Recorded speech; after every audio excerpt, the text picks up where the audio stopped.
엄마, 할머니가 저보고 계집에서 자래요. 너무 무서워요. 부산 출장 중이던 그날 밤, 저는 한 통의 전화를 받았습니다. 수화기 너머로 들려오는 어린 딸, 예나의 울음소리는 제 세상을 무너뜨렸죠. 늘 저를 못마땅해 하던 시어머니와 제게는 한없이 무능력했던 남편. 그들이 제 딸에게 무슨 짓을 하고 있는지 저는 상상조차 할 수 없었습니다. 하지만 그들은 몰랐습니다. 그들이 발 뻗고 사는 으리으리한 집이 바로 제 명의로 된 집이라는 사실을, 그리고 그들의 모든 만행이 제 손안의 증거로 기록되고 있다는 것을 말입니다. 저는 그 길로 가장 빠른 서울행 비행기표를 끊었습니다. 이것은 단순한 귀가가 아니었습니다. 지옥의 문을 연 그들에게 진짜 지옥이 무엇인지 보여주기 위한 복수의 시작이었죠. 마음정거장 구독자 여러분, 한엄마의 처절한 복수극 지금부터 시작합니다. 좋아요와 구독으로 저에게 힘을 실어주세요. 그날 밤을 저는 아직도 생생하게 기억합니다. 온몸이 움츠러들 만큼 추운 겨울밤이었죠. 그런데 제 인생이 단 한 통의 전화 때문에 전혀 다른 방향으로 틀어지기 시작했습니다. 그날 저는 먼 곳으로 출장을 와 호텔에서 막 늦은 회의를 마친 참이었습니다. 하루 종일 이어진 경무에 머리가 지끈거렸고 따뜻한 물로 샤워하고 어서 눕고 싶은 마음뿐이었습니다. 테이블에 가방을 내려놓기가 무섭게 주머니 속 핸드폰이 미친 듯이 울렸습니다. 처음에는 동료가 업무 때문에 전화한 줄 알았죠. 하지만 액정을 본 순간 심장이 쓰는 것 같았습니다. 제 딸, 예나의 번호였습니다. 저는 황급히 전화를 받았습니다. 무슨 말을 하기도 전에 수화기 너머로 흐느끼는 소리가 들려왔습니다. 숨이 넘어갈 듯 간헐적으로 끊어지는 울음소리였습니다. 엄마, 엄마. 딸아이의 목소리는 금방이라도 꺼질 듯 가늘게 떨리고 있었습니다. 저는 깜짝 놀라 자리를 박차고 일어섰습니다. 심장이 미친 듯이 뛰었죠. 예나야, 왜 그래? 엄마한테 말해봐. 몇 초가 흐른 뒤에야 아이는 겨우 문장을 만들어냈습니다. 하지만 그 한마디 한마디가 비수처럼 제 심장에 박혔습니다. 엄마, 할머니가 계집에서 자래요. 너무 무서워요. 그 순간 온몸이 얼어붙는 것 같았습니다. 귀가 먹먹해지고 머릿속이 하얘지면서 제가 방금 들은 말을 도저히 믿을 수가 없었습니다. 저는 핸드폰을 꽉 쥐었습니다. 손이 너무 떨려서 놓칠 것만 같았죠. 수화기 너머에서는 딸의 울음소리와 함께 컹컹 짖는 개 짖는 소리, 그리고 문을 잠그는 듯한 찰카닥거리는 쇳소리가 섞여 들려왔습니다. 저는 거의 소리를 질렀습니다. 누가 그랬어? 누가 예나한테 그런 짓을 했어? 아빠는 어디 계셔? 제 목소리는 다급하고 불안하게 떨렸습니다. 수화기 너머 딸아이는 울면서 간신히 대답했습니다. 아빠 술 마시러 갔어요. 할머니가 저보고 쓸모없는 애래요. 엄마 닮았다고. 저는 할 말을 잃었습니다. 머릿속에 즉시 시어머니 박미숙 여사의 얼굴이 떠올랐습니다. 그 여자는 언제나 사소한 것 하나하나를 지적하며 저를 들들 볶던 사람이었습니다. 하지만 자기 친손녀에게 이런 짓까지 하리라고는 꿈에도 상상하지 못했습니다. 거기 가만히 있어. 엄마가 금방 갈게. 저는 단호하게 말했지만 제 목소리에 섞인 떨림까지는 감출 수 없었습니다. 수화기 너머로 딸아이가 가쁘게 숨을 쉬는 소리가 들렸고 이내 작은 목소리가 들려왔습니다. 엄마, 너무 추워요. 그 말은 지금까지도 잊을 수가 없습니다. 저는 전화를 끊자마자 단 1초도 망설이지 않고 떨리는 손으로 핸드폰을 열어 그날 밤 가장 빠른 비행기표를 예매했습니다. 모든 것이 반사적으로 이루어졌습니다. 이성적인 판단이 끼어들 틈이 없었죠. 오직 한 가지 생각뿐이었습니다. 당장 돌아가야 한다. 공항으로 가는 내내 저는 계속 집으로 전화를 걸었습니다. 남편에게 전화했지만 받지 않았고 집 전화도 마찬가지였습니다. 불안감은 점점 더 커져 목구멍까지 차올랐습니다. 바로 그때 핸드폰이 다시 한번 울렸습니다. 모르는 번호로 온 문자 메시지였습니다. 저는 문자를 열고 한 글자 한 글자 읽어내려갔습니다. 저 애는 어릴 때부터 버릇을 단단히 고쳐놔야 해. 안 그러면 커서 제 엄마 꼴난다. 저는 액정을 뚫어지게 쳐다봤습니다. 짧은 문장이었지만 모든 것을 이해하기에 충분했습니다. 이건 우발적인 행동이 아니었습니다. 의도적인 것이었죠. 저는 핸드폰을 쥔 손의 마디가 하얘질 정도로 세게 움켜쥐었습니다. 그 순간 제 마음을 채운 것은 더 이상 공포가 아니었습니다. 분노와 함께 차갑게 식어가는 또 다른 감정이었습니다. 택시는 밤의 장막을 가르며 질주했고 창밖의 가로등 불빛이 긴 궤적을 그리며 스쳐 지나갔습니다. 저는 앞을 보며 앉아 있었습니다. 머릿속은 더 이상 명확하게 돌아가지 않았고 오직 한 가지 생각만이 반복되었습니다. 만약 내 딸이 한 말이 사실이라면, 만약 내 딸이 정말 그런 취급을 받았다면 그 누구도 무사하지 못할 것이다. 비행기가 이륙할 때 저는 창문에 머리를 기댔습니다. 아래로 보이는 도시의 불빛은 점점 작아지다가 어둠 속으로 희미하게 사라졌습니다. 그 순간 이상하게도 마음이 차분하게 가라앉았습니다. 더 이상 눈물도 공포도 없었습니다. 오직 차가운 결심만이 남았죠. 저는 조용히 눈을 감았지만 머릿속에는 어둠 속에서 웅크리고 떨고 있을 딸아이의 모습이 선명하게 떠올랐습니다. 그리고 저는 알았습니다. 이 순간부터 모든 것이 예전 같지 않으리라는 것을. 저는 남편 민준 씨를 8년 전에 만났습니다. 당시 저는 어설픈 관계들에 지쳐가던 시기였죠. 민준 씨는 말을 청산유수처럼 잘하거나 달콤한 말로 사람의 마음을 쉽게 홀리는 그런 타입의 남자가 아니었습니다. 그는 착하고 과묵했으며 겉모습은 늘 인내심 강하고 침착해 보였습니다. 그때는 바로 그 침착한 모습에 이끌려 이 남자라면 평생을 함께할 수 있겠다고 믿었습니다. 밖에서 허튼 짓을 하거나 나쁜 버릇으로 아내와 자식을 고생시키지 않을 사람이라고 생각했죠. 우리가 연애할 때 민준 씨는 제게 못해주지 않았습니다. 그는 퇴근 시간에 저를 데리러 왔고 가끔은 달콤한 케이크나 따뜻한 차를 사주기도 했습니다. 대단한 것은 아니었지만 따뜻한 가정을 꿈꾸던 저 같은 여자의 마음을 녹이기에는 충분했습니다. 저는 남자가 꼭 대단한 능력을 갖출 필요는 없고 아내를 아끼고 가정을 위할 줄만 알면 충분하다고 생각했습니다. 민준 씨가 저를 집에 데려가 인사를 시켰을 때 그의 어머니인 박미숙 여사는 아주 교과서적이고 능숙한 미소로 저를 맞았습니다. 그래서 저는 그 상냥함 뒤에 날카로운 가시가 숨겨져 있다는 것을 전혀 눈치채지 못했죠. 미래의 시댁이 될 집에 처음으로 갔던 그날, 박 여사는 싹싹하게 제게 반찬을 집어주며 직업과 부모님에 대해 묻고는 웃으며 말했습니다. 요즘 아가씨가 이렇게 독립적인 건 아주 좋은 거야. 그때만 해도 저는 시어머니가 참 이해심 많은 분이라고 생각하며 운이 좋다고 여겼습니다. 하지만 그 칭찬 바로 뒤에 그녀는 여전히 가벼운 목소리로 덧붙였습니다. 바깥 일 잘하는 여자도 집안일은 잘해야 할 텐데 말이야.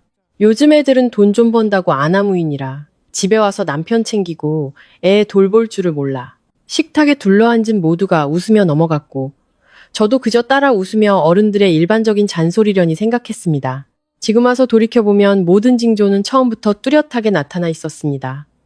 단지 그때의 제가 너무 순진하게 사람의 선함을 믿었던 것뿐이죠. 저는 제가 올바르게 살고 위아래를 알며 앞뒤 분간을 할 줄 알면 언젠가는 사랑받을 수 있을 거라고 생각했습니다. 저는 시집 오자마자 이기려고 들거나 어른들 말에 대드는 그런 며느리가 아니었습니다.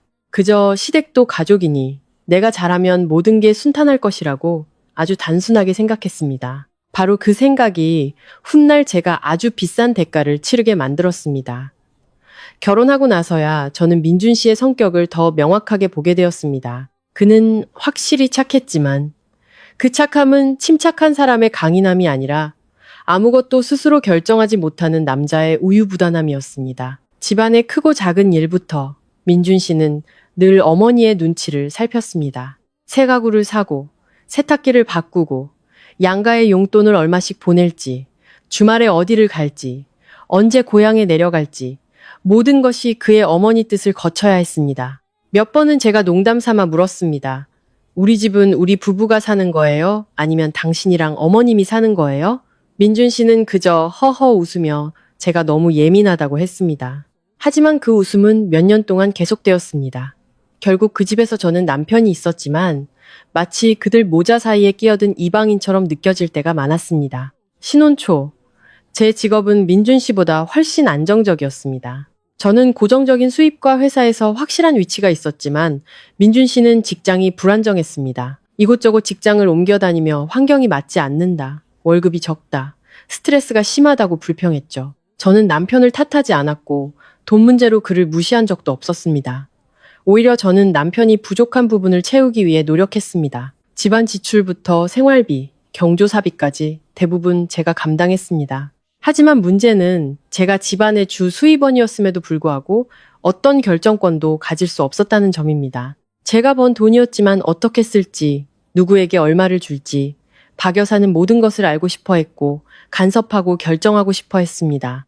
그녀는 제가 이야기로만 듣던 시장통의 막무가내 아줌마들처럼 소리를 지르지는 않았습니다. 박미숙 여사의 무서운 점은 늘 차분한 목소리로 말하지만 그 말 속에는 항상 가시가 돋쳐 있다는 것이었습니다. 제가 야근하고 늦게 들어오는 날이면 그녀는 불편한 기색을 직접 드러내지 않았습니다.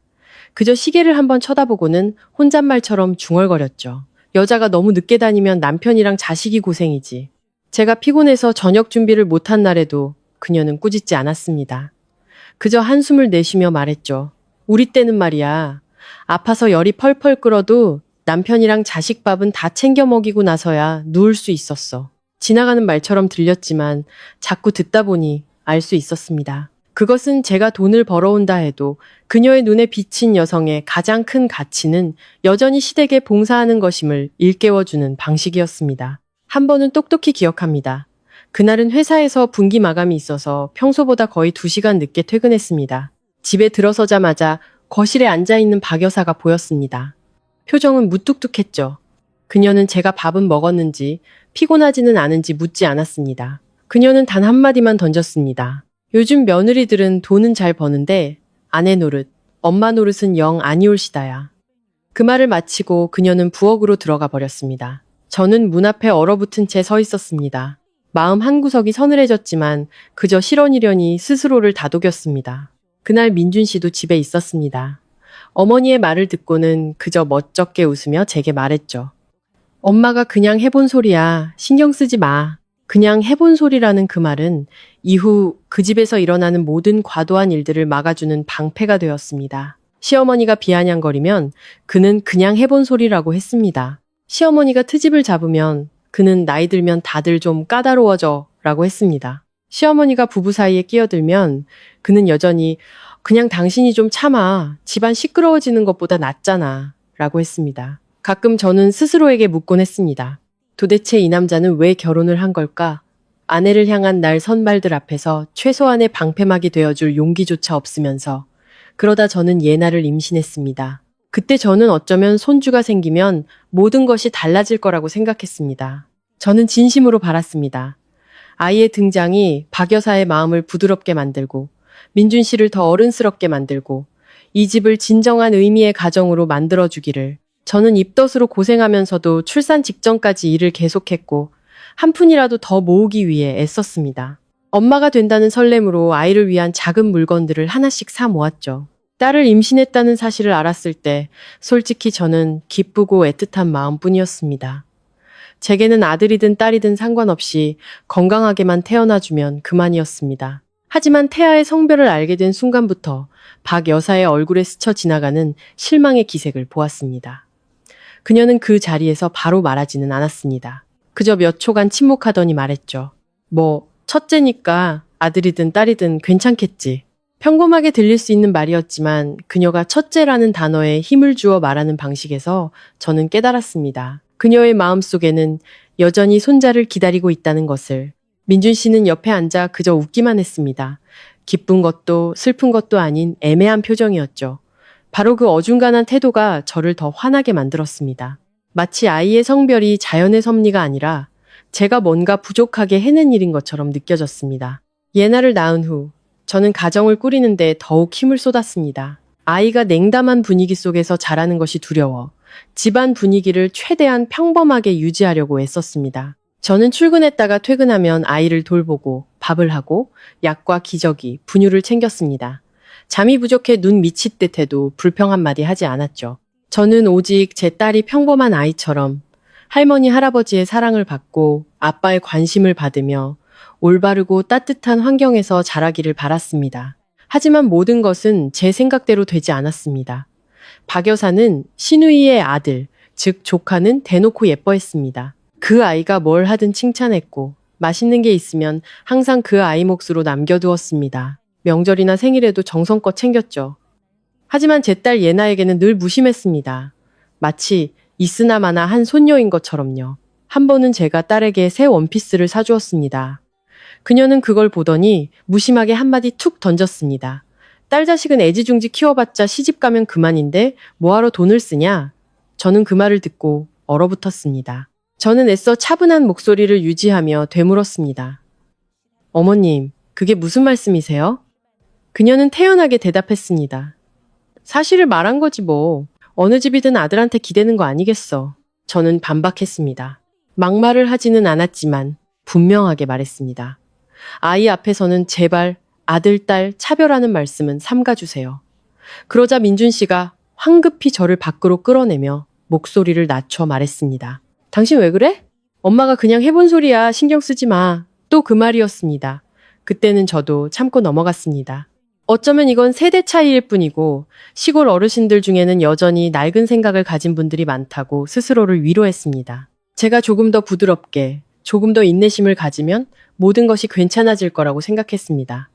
하지만 저는 틀렸습니다. 그리고 그 착각은 저뿐만 아니라 제 딸아이까지도 훗날 생각만 해도 심장이 조여드는 고통스러운 나날로 밀어넣었습니다. 예나가 말을 배우고 세상을 인식하기 시작하면서부터 박 여사는 아이를 키우는 방식에 점점 더 깊이 개입하기 시작했습니다.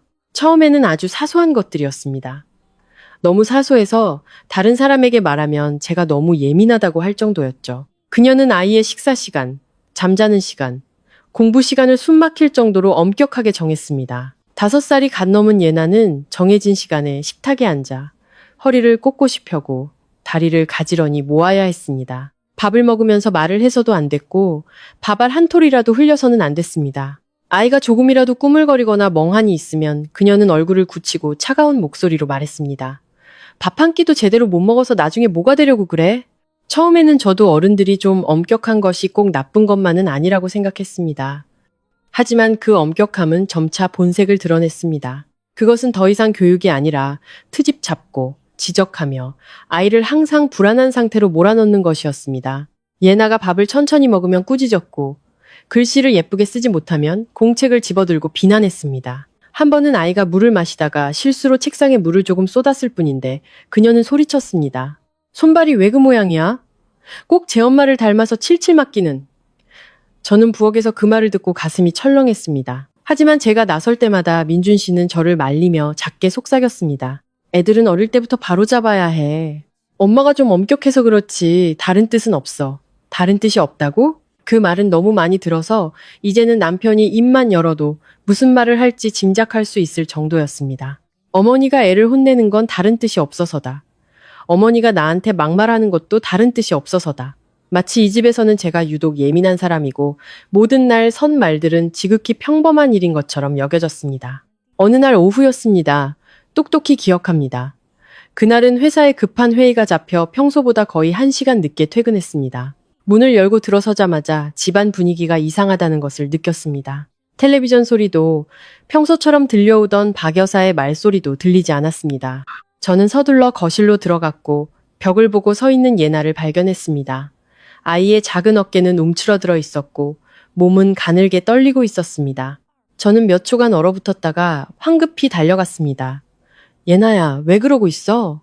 아이는 깜짝 놀라 고개를 돌렸습니다. 눈은 빨갛게 충혈되어 있었고 입술은 울음을 참으려는 듯 꾹 다물고 있었죠. 아이의 대답을 듣기도 전에 뒤에서 박 여사의 목소리가 들려왔습니다.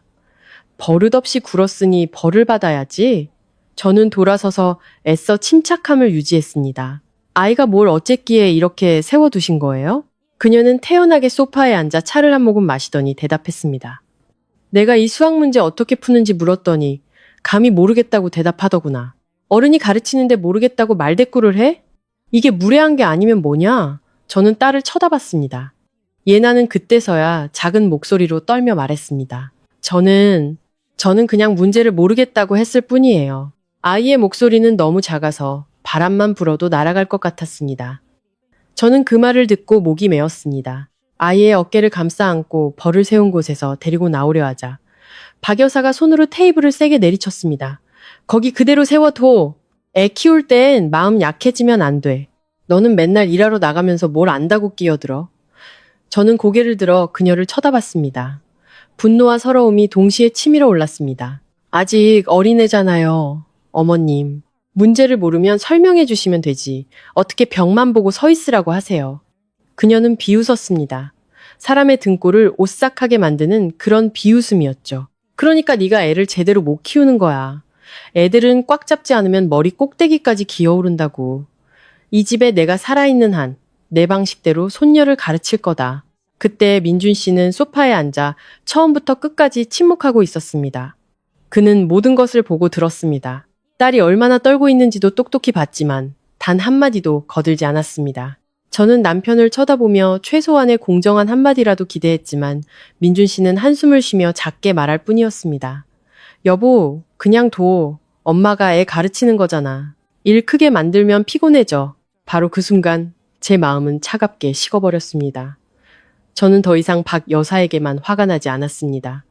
저는 깨닫기 시작했습니다. 이 집에서 가장 무서운 것은 시어머니의 잔인함뿐만 아니라 남편의 침묵이라는 것을. 어떤 침묵은 꾸짖음보다 더 아팠습니다. 그것은 불의를 보고도 외면하기로 선택했다는 증거였기 때문입니다. 그날 이후로 저는 예나의 작은 변화 하나하나에 더 신경 쓰기 시작했습니다. 활발하고 명랑했던 아이는 점차 말이 없어졌습니다. 식사 때마다 아이는 몸이 굳을 정도로 꼿꼿이 앉아 고개도 들지 않고 밥을 먹었습니다. 싫어하는 반찬이 있어도 말하지 못했고 반찬을 더 집고 싶을 때도 허락을 구하듯 할머니의 눈치를 먼저 살폈습니다. 한 번은 제가 아이에게 생선 한 조각을 집어주자 아이가 깜짝 놀라며 작은 목소리로 물었습니다. 나 이렇게 먹으면 할머니한테 혼나지 않아요, 엄마? 그 질문을 듣고 심장이 꽉 조여드는 것 같았습니다. 집안의 식사 시간은 그래서 더 무거워졌습니다. 더 이상 단란한 분위기는 없었고 경계심만이 남았습니다. 박 여사는 상석에 앉아 마치 다른 사람의 행동 하나하나를 감시하는 듯한 엄격한 표정을 유지했습니다. 민준 씨는 고개를 숙이고 최대한 빨리 밥을 먹으며 눈을 마주치거나 말을 거는 것을 피했습니다.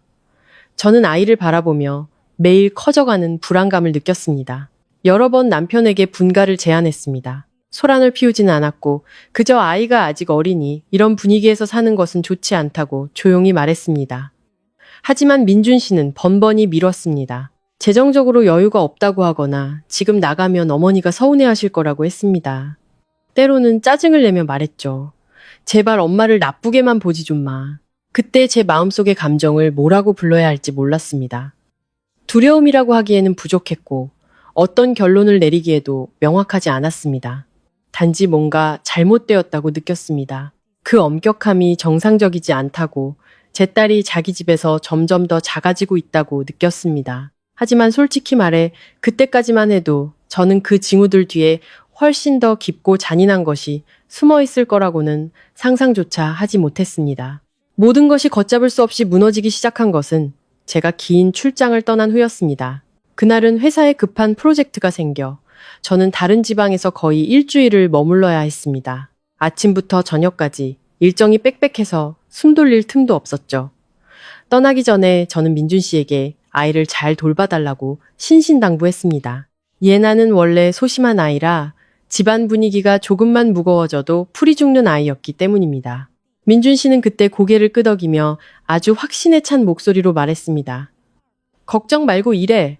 집에는 나랑 엄마가 있잖아. 바로 그 말 때문에 공항으로 가는 내내 저는 스스로를 안심시켰습니다. 할머니도 계시고 아빠도 있으니 아이가 혼자 방치될 일은 없을 거라고. 하지만 저는 틀렸습니다. 제가 집을 떠나자마자 박 여사는 거의 모든 것을 장악했습니다. 제가 없으니 그녀는 더 이상 눈치를 볼 필요도 없었죠. 예전에 아이에게 가끔 시키던 사소한 자빌들은 이제 고정된 일과가 되었습니다. 예나처럼 어린아이가 식사 후 설거지를 하고 방마다 바닥을 닦고 자기 속옷과 수건, 행주까지 빨아야 했습니다. 어떤 날은 아이에게 작은 물통을 들고 마당을 왔다 갔다 하게 시키며 일에 익숙해져야 한다고 했습니다. 아이의 손은 너무 작아서 몇 걸음 떼지도 못하고 비틀거렸는데도 말입니다. 물론 그 모든 일들을 저는 그때 직접 볼 수 없었습니다. 매일 저녁 일이 끝나면 저는 영상통화를 걸었습니다. 예나는 항상 깔끔하게 묶은 머리와 단정한 옷차림으로 화면에 나타났고 억지로 미소를 짓기도 했습니다. 아이는 말했습니다. 엄마, 나 괜찮아. 걱정하지 마. 하지만 엄마는 아이의 눈빛만 봐도 뭔가 잘못되었다는 것을 알 수 있습니다.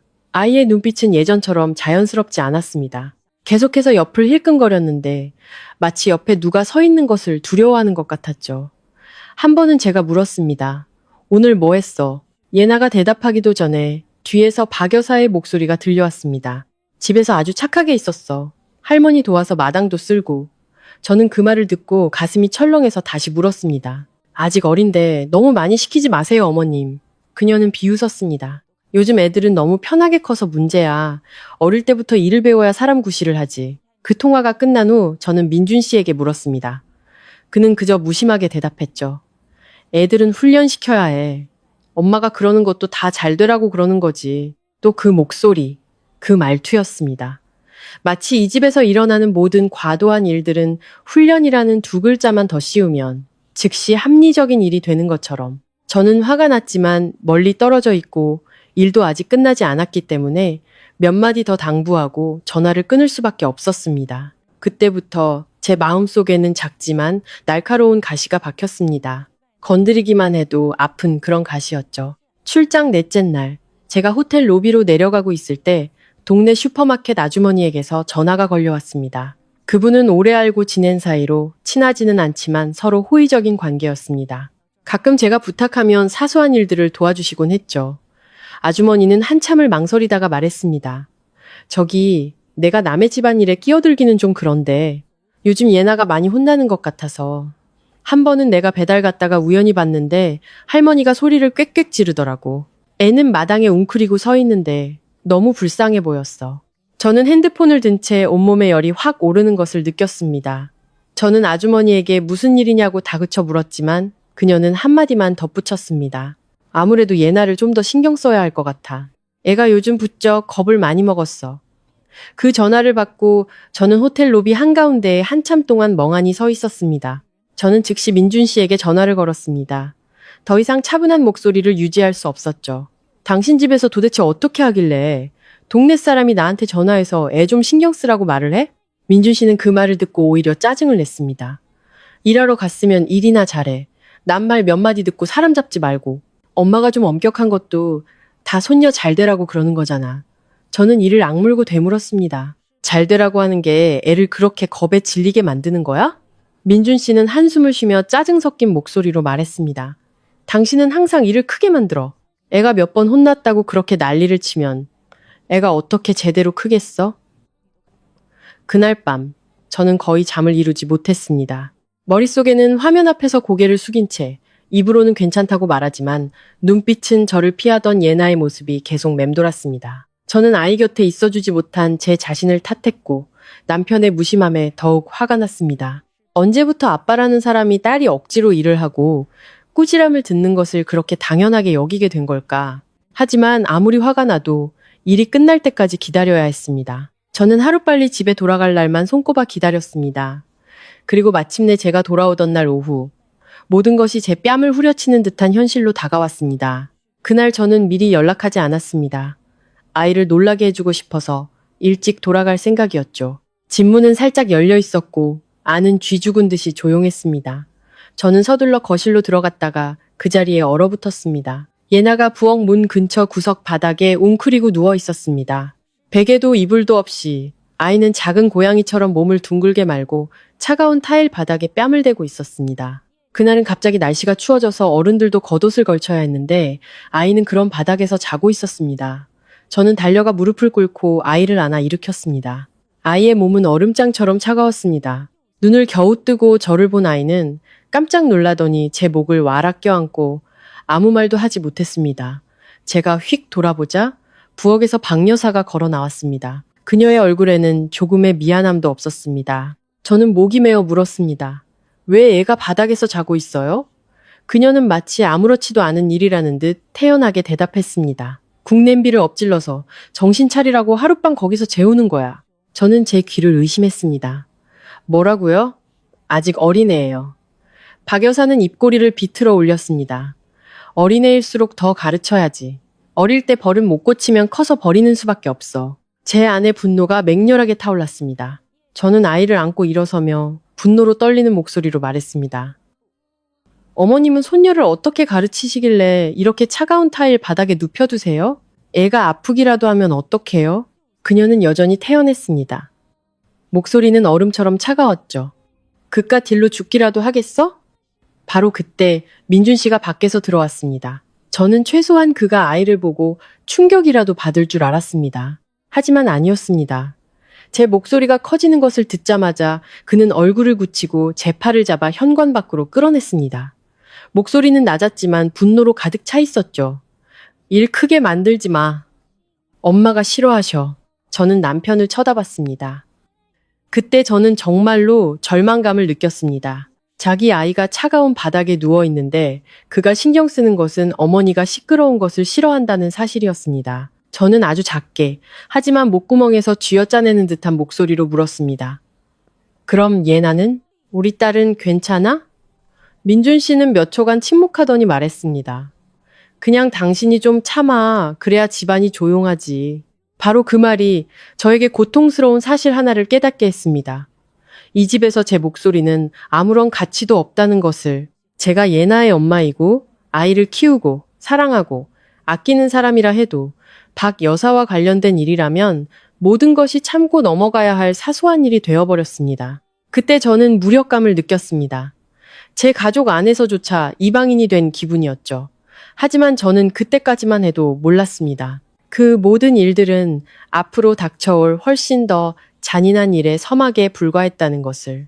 그날 차가운 타일 바닥에 웅크리고 누워있던 예나를 발견한 후 제 마음속에는 뚜렷한 균열이 생겼습니다. 저는 더 이상 박 여사가 그저 까다로운 사람일 뿐이고 민준 씨는 착하지만 결단력이 부족한 남자일 뿐이라고 스스로를 속일 만큼 순진하지 않았습니다.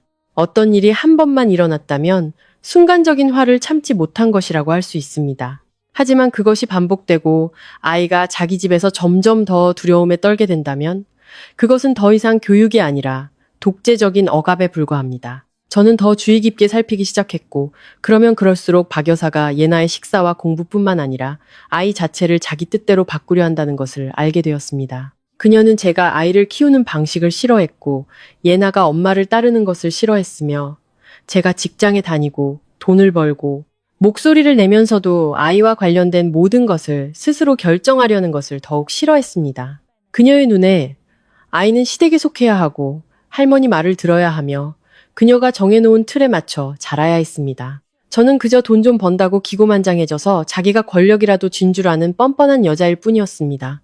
묵혀왔던 갈등은 결국 터지고야 말았습니다.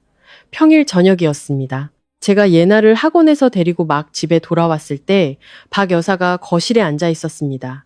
그녀 옆에는 집 중앙에 놓인 작은 갈색 캐리어가 있었습니다. 저는 순간 멈칫하며 무슨 일인지 파악하려 했습니다. 그때 그녀가 먼저 입을 열었습니다. 마치 아주 평범한 일을 결정한 듯한 태연한 목소리였죠. 이번 주말에 예나 데리고 한동안 시골에 좀 다녀와야겠다. 거기는 규율도 있고 친척들도 있고 가르쳐줄 어른들도 있으니까. 여기서 맨날 제 엄마만 따라다니다가 애버리겠어. 저는 제가 잘못 들었나 싶었습니다. 몇 초간 가만히 서 있다가 천천히 되물었죠. 예나를 시골에 데려가신다니요. 그게 무슨 말씀이세요? 그녀는 저를 쳐다봤습니다. 표정에는 아무런 감정이 없었죠. 이미 내가 결정한 일이다. 이 애는 엄마랑 좀 떨어져 있어야 엄마한테 덜 집착하지. 다 커서 아직도 엄마 치마폭에만 쌓여 있으니 나중에 뭐가 되겠어. 시골 가서 아침에 일찍 일어나 마당도 쓸고 잔심부름도 하면서 예의범절을 배워야 사람이 되지. 그때 제 등 뒤에 숨어있던 예나는 시골이라는 말을 듣자마자 제 옷자락을 꽉 움켜쥐었습니다. 아이의 손이 떨리는 것이 느껴졌습니다. 아마 무슨 뜻인지 다 이해하지는 못했겠지만 자기가 어딘가로 끌려가서 유일하게 안전하다고 느끼는 사람과 떨어지게 될 것이라는 사실은 이해한 듯 했습니다. 저는 아이를 더 가까이 끌어당기고 박 여사를 똑바로 쳐다봤습니다. 이번에는 드물게도 부드러운 목소리를 유지하려 애쓰지 않았습니다. 저는 한 글자 한 글자 분명하게 말했습니다. 제 아이는 어디에도 가지 않아요. 그리고 제 아이는 어머님이 그런 식으로 강요하며 가르칠 도구가 아닙니다. 아마 박 여사는 제가 그렇게 정면으로 반박할 줄은 몰랐던 것 같습니다. 그녀의 얼굴은 즉시 굳어졌습니다. 방금 전에 태어남은 온데간데 없고 날카로운 눈빛과 굳게 담은 입술, 그리고 평소에 차분함을 잃은 목소리로 바뀌었죠. 너 방금 뭐라고 했어? 저는 여전히 가만히 서 있었습니다. 한 손으로는 아이의 어깨를 감싸고 다른 한 손으로는 핸드백 끈을 손바닥이 아플 정도로 꽉 쥐고 있었죠. 말씀드렸잖아요. 예나는 제 딸이고 어떻게 키울지는 제가 결정한다고요. 어머님께서 손녀를 아끼고 좋은 것을 가르쳐 주실 수는 있지만 어머님 마음대로 아이를 데려갈 권리는 없으세요. 박 여사는 벌떡 일어났습니다. 너무 갑작스러워서 테이블 위에 찻잔이 마른 소리를 내며 흔들렸습니다. 그녀는 제 얼굴에 대고 손가락질하며 으르렁거렸습니다. 네가 돈 좀 번다고 이 집 주인이 된 줄 알아? 이 집에 내가 살아있는 한 손녀를 가르칠 권리는 나한테 있어. 저도 더 이상 물러서지 않았습니다. 그동안의 모든 억울함과 인내가 그 순간 폭발하는 것 같았습니다. 저는 단호하게 말했습니다. 돈이 저를 이 집의 주인으로 만들어주지는 않죠. 하지만 최소한 제 아이를 제대로 키울 수는 있게 해줍니다. 어머님이 말씀하시는 그런 방식은 교육이 아니에요. 죄송하지만 저는 받아들일 수 없습니다. 그 말은 불에 기름을 붓는 격이었습니다. 박 여사는 비웃었습니다. 잊을 수 없는 아주 잔인한 비웃음이었죠. 그리고 그녀는 훗날 생각만 해도 마음이 차가워지는 한마디를 내뱉었습니다. 저 애는 커서 제 엄마를 닮으면 집안 말아먹을 년이야. 맨날 밖에 나가서 돈, 일이 전부인 너 같은 여자가 뭘 제대로 가르치겠어. 내 옆에 더 있다가는 너처럼 말대꾸나 하고 아나무인인 것만 배우겠지. 그 말을 듣는 순간 저는 정말로 이성을 잃을 뻔했습니다. 그녀가 저를 모욕해서가 아니었습니다. 그녀가 자기 친손녀를 마치 자기 마음대로 주무르고 잡아당기고 엄마에게서 떼어놓을 수 있는 물건처럼 여기고 있었기 때문입니다. 저는 몸을 숙여 예나를 품에 안았습니다. 아이는 너무 무서워서 숨도 크게 쉬지 못했습니다. 아이에 대한 안타까움, 분노, 무력감이 뒤섞여 눈이 뜨거워졌습니다. 저는 고개를 들고 제가 듣기에도 낯설 만큼 차가운 목소리로 말했습니다. 다시는 제 아이를 데려간다는 말씀은 꺼내지도 마세요. 예나는 누구 마음대로 엄마에게서 떼어놓을 수 있는 아이가 아닙니다. 바로 그때 민준 씨가 밖에서 들어왔습니다. 말다툼 소리를 듣고 그는 문 앞에서 몇 초간 멈칫하더니 다가왔습니다. 저는 아주 짧은 순간 희망을 가졌습니다. 최소한 이번만큼은 모든 것이 도를 넘었다는 것을 그가 알아차리리라고. 하지만 아니었습니다. 민준 씨는 어머니와 저를 번갈아 보더니 결국 실망스럽기 그지없는 나약한 한마디를 던졌습니다. 여보, 좀 조용히 말해.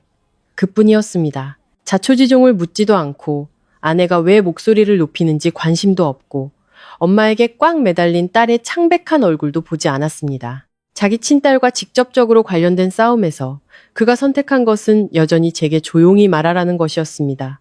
저는 남편을 돌아봤습니다. 그때는 정말 화가 나는 건지 경멸스러운 건지 알 수 없었습니다. 저는 아주 작게 물었습니다. 방금 당신 어머니가 한 말 들었어요? 민준 씨는 제 시선을 피하며 미간을 찌푸렸습니다. 마치 제가 문제를 일으키는 사람인 것처럼. 엄마도 다 예나 걱정해서 그러시는 거지. 당신은 왜 매사를 그렇게 심각하게 받아들여? 그 대답은 마지막 일격과도 같았습니다. 저는 깨달았습니다. 이 집에서 만약 어느 날 제가 스스로 제 아이를 지키지 않는다면 아무도 저를 대신해 그 일을 해주지 않을 것이라는 것을.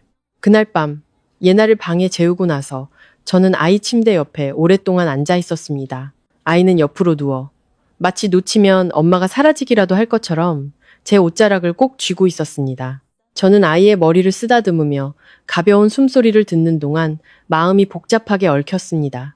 더 이상 이 상황을 지속할 수 없다는 것을 알았습니다. 저는 분가를 생각하기 시작했습니다. 충동적인 결정이 아니라 진지한 고민이었습니다. 저는 며칠 더 기다렸다가 재정 상황을 정리하고 살 곳을 찾은 다음 아이를 데리고 완전히 떠날 생각이었습니다. 아이가 더 이상 이런 통제와 멸시 속에서 자라게 둘 수는 없었습니다. 하지만 제가 그 결정을 준비하기 시작했을 때 회사에서 갑자기 5일간의 긴급 출장 소식을 전해왔습니다. 큰 프로젝트와 관련된 일이라 거절할 수 없었죠. 저는 똑똑히 기억합니다. 떠나기 전날 아침, 제 마음은 바위처럼 무거웠습니다.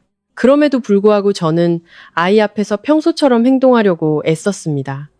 저는 예나에게 평소보다 더 꼼꼼하게 당부했습니다. 무슨 일이 있으면 즉시 엄마에게 전화하라고, 밤에 잘 때는 이불을 꼭 덮으라고, 엄마가 없으면 혼자 마당에 나가지 말라고. 아이는 제 목을 끌어안고 눈물을 글썽였습니다. 엄마, 며칠만 있다 오는 거지? 저는 아이의 이마에 입을 맞추고 저 자신도 목이 멜 정도로 오랫동안 아이를 안았습니다. 엄마, 며칠만 있다가 올게. 집에서 착하게 있어야 해. 무슨 일 있으면 바로 엄마한테 말하고. 알았지? 문을 나설 때 저는 다시 한번 아이를 돌아봤습니다. 예나는 현관 계단에 서 있었습니다. 작은 체구에 두 손을 꼭 모으고 저를 바라보는 아이의 눈빛은 말로 설명하기 힘든 불안감을 느끼게 했습니다. 그때 저는 그저 제가 너무 걱정이 많아서 그런 것이라고 생각했습니다. 저는 그 짧은 며칠 사이에 모든 것이 한 사람의 인내심을 넘어설 정도로 빠르게 무너져 내릴 것이라고는 상상조차 하지 못했습니다. 비행기가 착륙했을 때 시계는 이미 새벽 3시를 가리키고 있었습니다. 땅에 발이 닿자마자 저는 짐을 찾을 생각도 없이 출구로 뛰쳐나갔습니다. 작은 핸드백과 핸드폰만 손에 꼭 쥔 채였죠. 공항을 빠져나오는 내내 머리가 윙윙 울리고 심장은 누가 가슴속에서 망치질이라도 하는 것처럼 세차게 뛰었습니다. 피곤함도 추위도 느껴지지 않았습니다. 오직 공포와 분노가 뒤섞인 감정만이 저를 앞으로 이끌고 있었죠. 택시에 타자마자 저는 즉시 민준 씨에게 전화를 걸었습니다. 첫 번째는 받지 않았고 두 번째, 세 번째도 마찬가지였습니다. 네 번째 전화에야 수화기 너머에서 잠결에 짜증 섞인 목소리가 들려왔습니다. 이 새벽에 왜 이렇게 전화를 해대? 그 목소리만 들어도 피가 거꾸로 솟는 것 같았습니다. 저는 한 글자 한 글자 힘주어 말했습니다. 당신 지금 어디야? 민준 씨는 잠시 머뭇거리더니 대충 대답했습니다. 친구들이랑 밖에 있어. 곧 들어갈 거야? 저는 이를 악물고 목소리를 낮췄지만 얼음장처럼 차갑게 말했습니다. 당장 집으로 들어와. 당장. 만약 우리 예나한테 무슨 일이라도 생기면 똑똑히 알아도 나 가만히 안 있을 거야. 아마 제 목소리가 평소와 다르다는 것을 느꼈는지 그는 몇 초간 침묵하더니 되물었습니다. 예나한테 무슨 일 있어? 저는 더 이상 설명할 인내심이 없었습니다. 그대로 전화를 끊어버렸죠. 남은 길을 가는 동안 택시는 텅 빈 거리를 질주했고 가로등 불빛이 창문에 길고 흐릿한 흔적을 남겼습니다. 저는 좌석 끝에 걸터 앉아 손을 감각이 없어질 정도로 꽉 쥐고 있었습니다. 머릿속에는 오직 한 가지 모습만이 떠올랐습니다. 어둠 속에서 웅크린 채 울면서 엄마를 부르는 딸의 모습. 집 앞에 차가 멈췄을 때 저는 거의 문을 박차고 뛰어내렸습니다. 밖에서 보니 거실 불은 켜져 있었습니다. 집 안에 사람이 있다는 뜻이었죠. 하지만 철문은 안에서 굳게 잠겨 있었습니다. 저는 달려가 문을 계속 두드리며 큰 소리로 외쳤습니다. 어머님, 문 좀 열어주세요. 문 열어요. 대답이 없었습니다. 저는 남편의 이름을, 딸의 이름을 불렀지만 아무도 문을 열지 않았습니다. 불이 켜진 집은 섬뜩할 정도로 고요했습니다. 저는 더 세게 문을 두드리기 시작했습니다. 손이 아팠지만 아픈 줄도 몰랐죠. 잠시 후 옆집에서 문을 열고 내다봤습니다. 마침 순찰 중이던 경비 아저씨가 저를 보고 깜짝 놀랐습니다. 아니, 출장 갔다 이제 오셨어요? 왜 이 시간에 밖에서 계세요?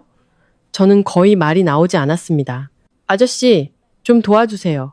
집안에 사람이 있는데 문을 잠갔어요. 제 얼굴이 새파랗게 질린 것을 보고 아저씨는 더 묻지 않고 저와 함께 문을 두드렸습니다.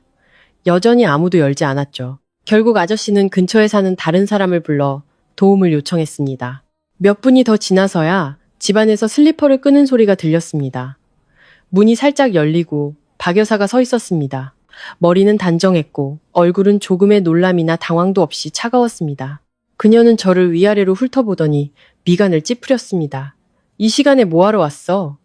그 말을 듣는 순간 온몸이 얼어붙는 것 같았습니다. 저는 대답하지 않고 즉시 문을 밀치고 안으로 들어섰습니다. 첫 느낌은 집이 밝지만 춥다는 것이었습니다. 뭔가 일이 벌어졌고 모두가 그것을 숨기려 하는 듯한 아주 불쾌한 냉기였죠. 저는 큰 소리로 외쳤습니다. 예나야, 어디 있어? 대답이 없었습니다. 저는 휙 돌아서 박 여사를 쳐다봤습니다. 제 딸 어디 있어요? 그녀는 여전히 팔짱을 낀 채 무미건조한 목소리로 말했습니다. 괜찮아. 네가 호들갑 떠는 거야.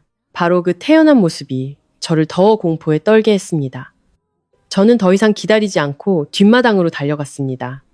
그리고 저는 보았습니다. 희미한 노란 등불 아래 벽에 붙어 있는 계집 구석에 예나가 무릎을 끌어안고 웅크리고 앉아 있었습니다. 아이는 얇은 옷 한 벌만 입고 있었고 맨발의 머리는 헝클어져 있었습니다. 옆에는 낡은 계집과 함께 퀴퀴하고 축축한 냄새가 코를 찔러 숨이 막힐 것 같았습니다. 순간 저는 그 자리에 얼어붙었습니다.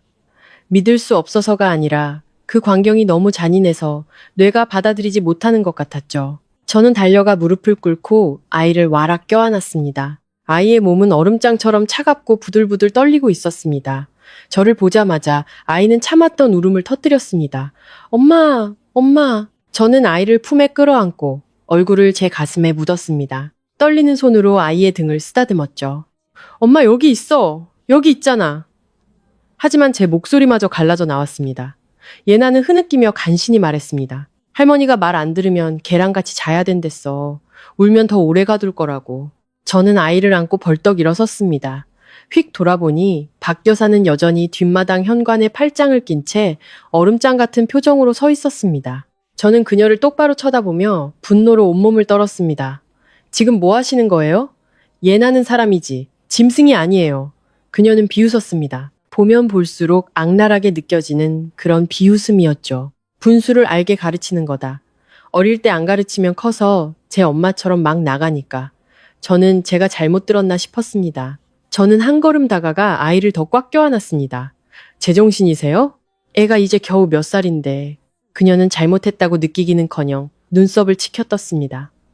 애들은 안 가르치면 망가지는 법이야. 이 정도는 약과지. 바로 그때 문 밖에서 오토바이가 급정거하는 소리가 들렸습니다. 민준 씨가 들어왔습니다. 얼굴에는 아직도 어리둥절한 기색이 역력했죠.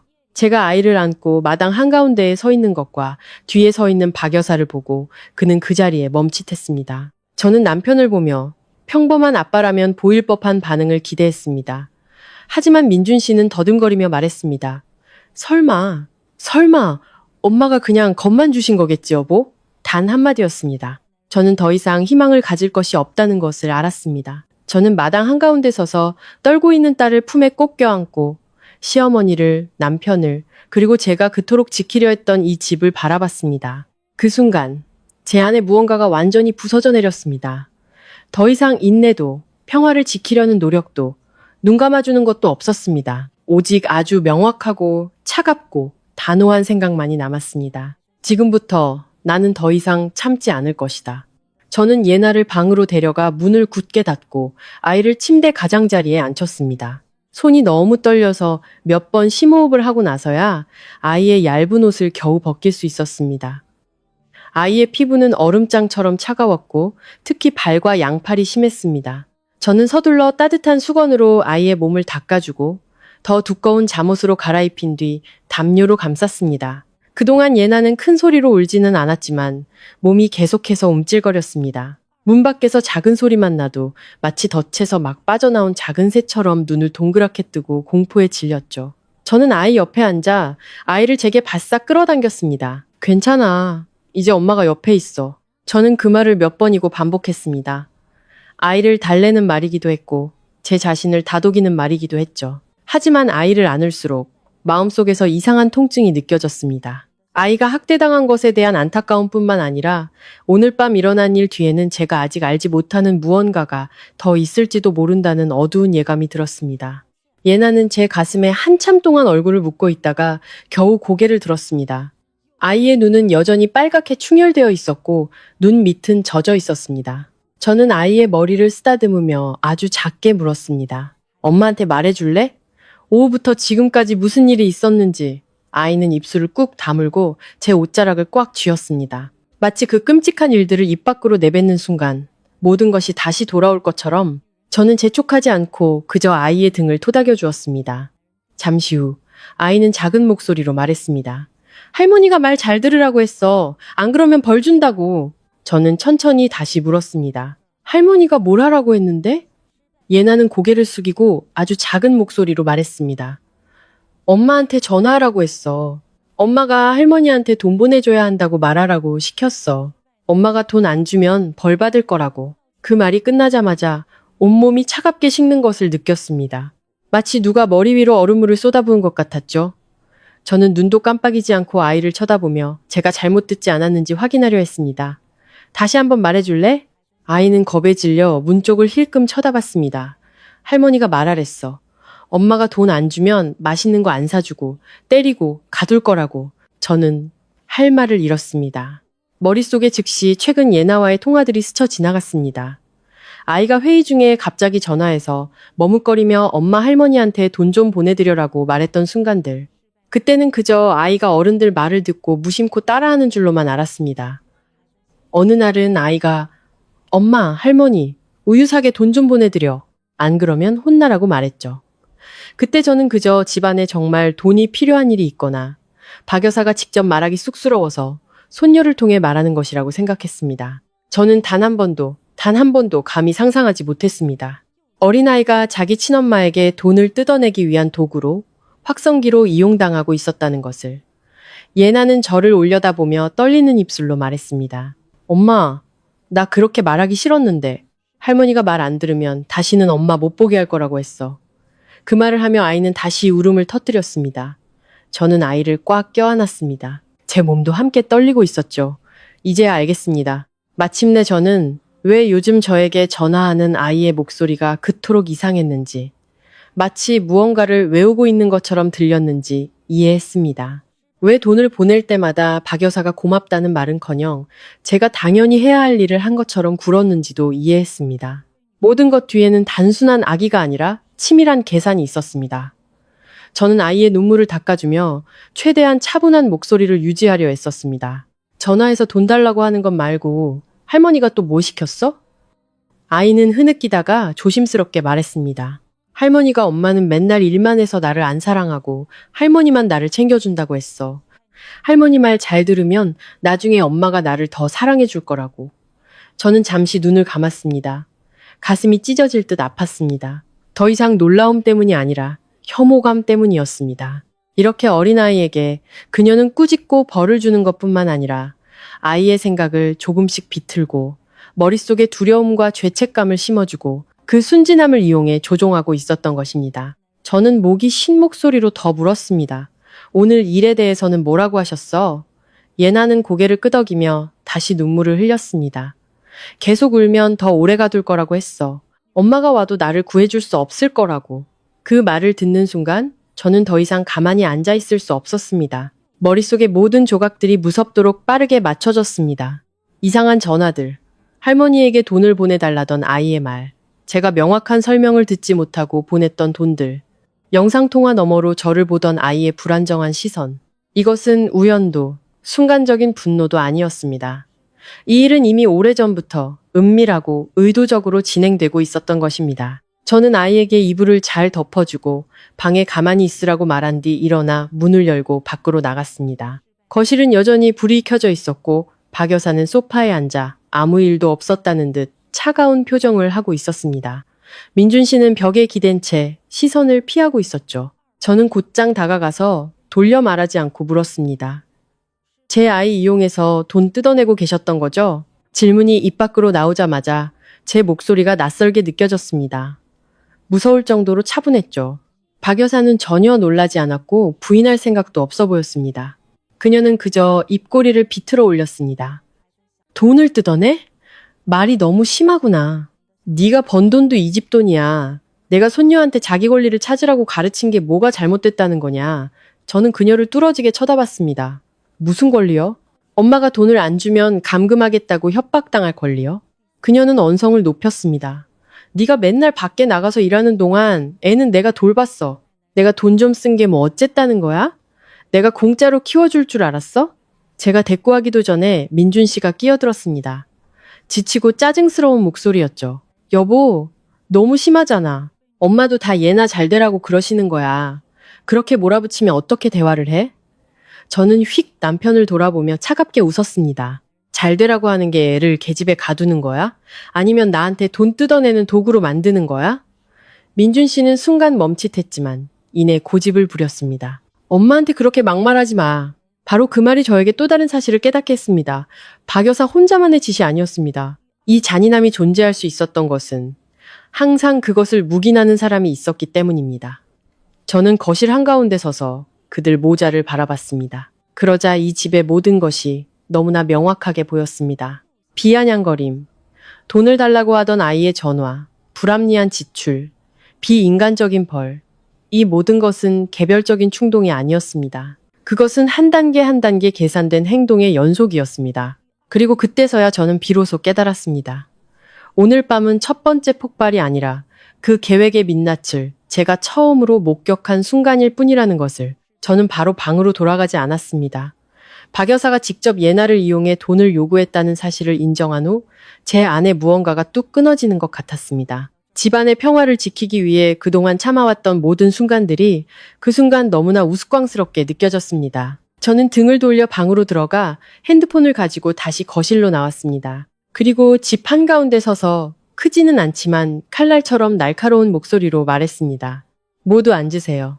오늘 확실하게 짚고 넘어가야겠습니다. 아마 박 여사도 민준 씨도 이런 제 모습에는 익숙하지 않았을 겁니다. 시끄럽게 화를 내는 것이 아니라 막다른 길에 몰린 사람의 차가움이었죠. 민준 씨는 소파 옆에 얼어붙은 듯 서서 눈만 깜빡였고 박 여사는 여전히 턱을 살짝 치켜든 채 자기가 옳은 사람인 양 앉아 있었습니다. 저는 민준 씨 맞은편에 의자를 끌어다 놓고 저 자신은 테이블 상석에 앉았습니다. 침실 문은 여전히 닫혀 있었고 그 안에는 담요 속에서 웅크리고 있을 제 딸이 있었습니다. 그 생각만으로도 손이 떨렸습니다. 저는 핸드폰을 테이블 중앙에 놓고 한밤중에 걸려온 통화 녹음 파일을 틀었습니다. 거실에는 즉시 예나의 간헐적인 흐느낌이 울려 퍼졌습니다. 엄마, 할머니가 저보고 계집에서 자래요. 너무 무서워요. 아이의 목소리는 작고 부들부들 떨렸고 개 짖는 소리와 찰카닥거리는 쇳소리가 섞여 들렸습니다. 그 소리를 들을수록 머리가 저려왔습니다. 저는 핸드폰을 보지 않고 오직 그들 모자의 얼굴을 똑바로 쳐다봤습니다. 녹음이 끝나자 거실은 벽시계의 초침 소리가 들릴 정도로 조용해졌습니다. 저는 핸드폰을 박 여사 쪽으로 돌리고 목소리를 낮췄지만 한 글자 한 글자 힘주어 말했습니다. 설명해 보시죠. 이게 어머님이 말씀하시는 교육인가요? 그녀는 제가 예상했던 것만큼 당황하지 않았습니다. 오히려 비웃으며 찻잔을 들어 한 모금 마시고는 쨍 소리가 나게 내려놓았습니다. 내가 뭘 하든 다 이 집안을 위해서야. 네가 돈 몇 푼 번다고 잘난 척하지만 애 키우는 법은 하나도 모르지. 남이 가르쳐주지 않으면 나중엔 머리 꼭대기까지 기어오를 거라고. 저는 그 말을 듣고 피가 얼굴로 쏠리는 것을 느꼈습니다. 어린애를 계집에 가두는 걸 교육이라고 부르시나요? 저는 되물었습니다. 이번에는 목소리가 커졌습니다. 그녀는 즉시 쏘아붙였습니다. 그럼 애를 맨날 금이야 오기야 떠받들고만 살까? 잘못하면 벌을 줘야지. 나도 옛날에 애 키울 때 이것보다 더 힘들었어. 아무도 안 죽었잖아. 저는 손으로 테이블을 세게 내리쳤습니다. 그 소리에 민준 씨가 깜짝 놀랐습니다. 어머님은 제 아이를 학대할 권리가 없어요. 저는 거의 이를 악물고 말했습니다. 어머님이 누구시든 그런 짓을 할 권리는 없다고요. 박 여사는 의자에 등을 기대고 입꼬리를 비틀어 올렸습니다. 아주 악의적인 표정이었죠. 키우고 싶으면 돈을 내놓든가 아니면 내가 가르치게 놔두든가. 애 하나 키우는 게 쉬운 줄 알아? 밥값, 학원비, 전기세, 수도세 이런저런 돈들. 누가 다 되냐? 너는 맨날 밖에 나가서 집에 붙어있지도 않잖아. 애가 저렇게 버릇없게 큰 게 네 탓이 아니면 누구 탓인데. 그 말은 제 뺨을 후려치는 것과 같았습니다. 아파서가 아니라 모든 것을 까발렸기 때문입니다. 마침내 저는 확실히 알았습니다.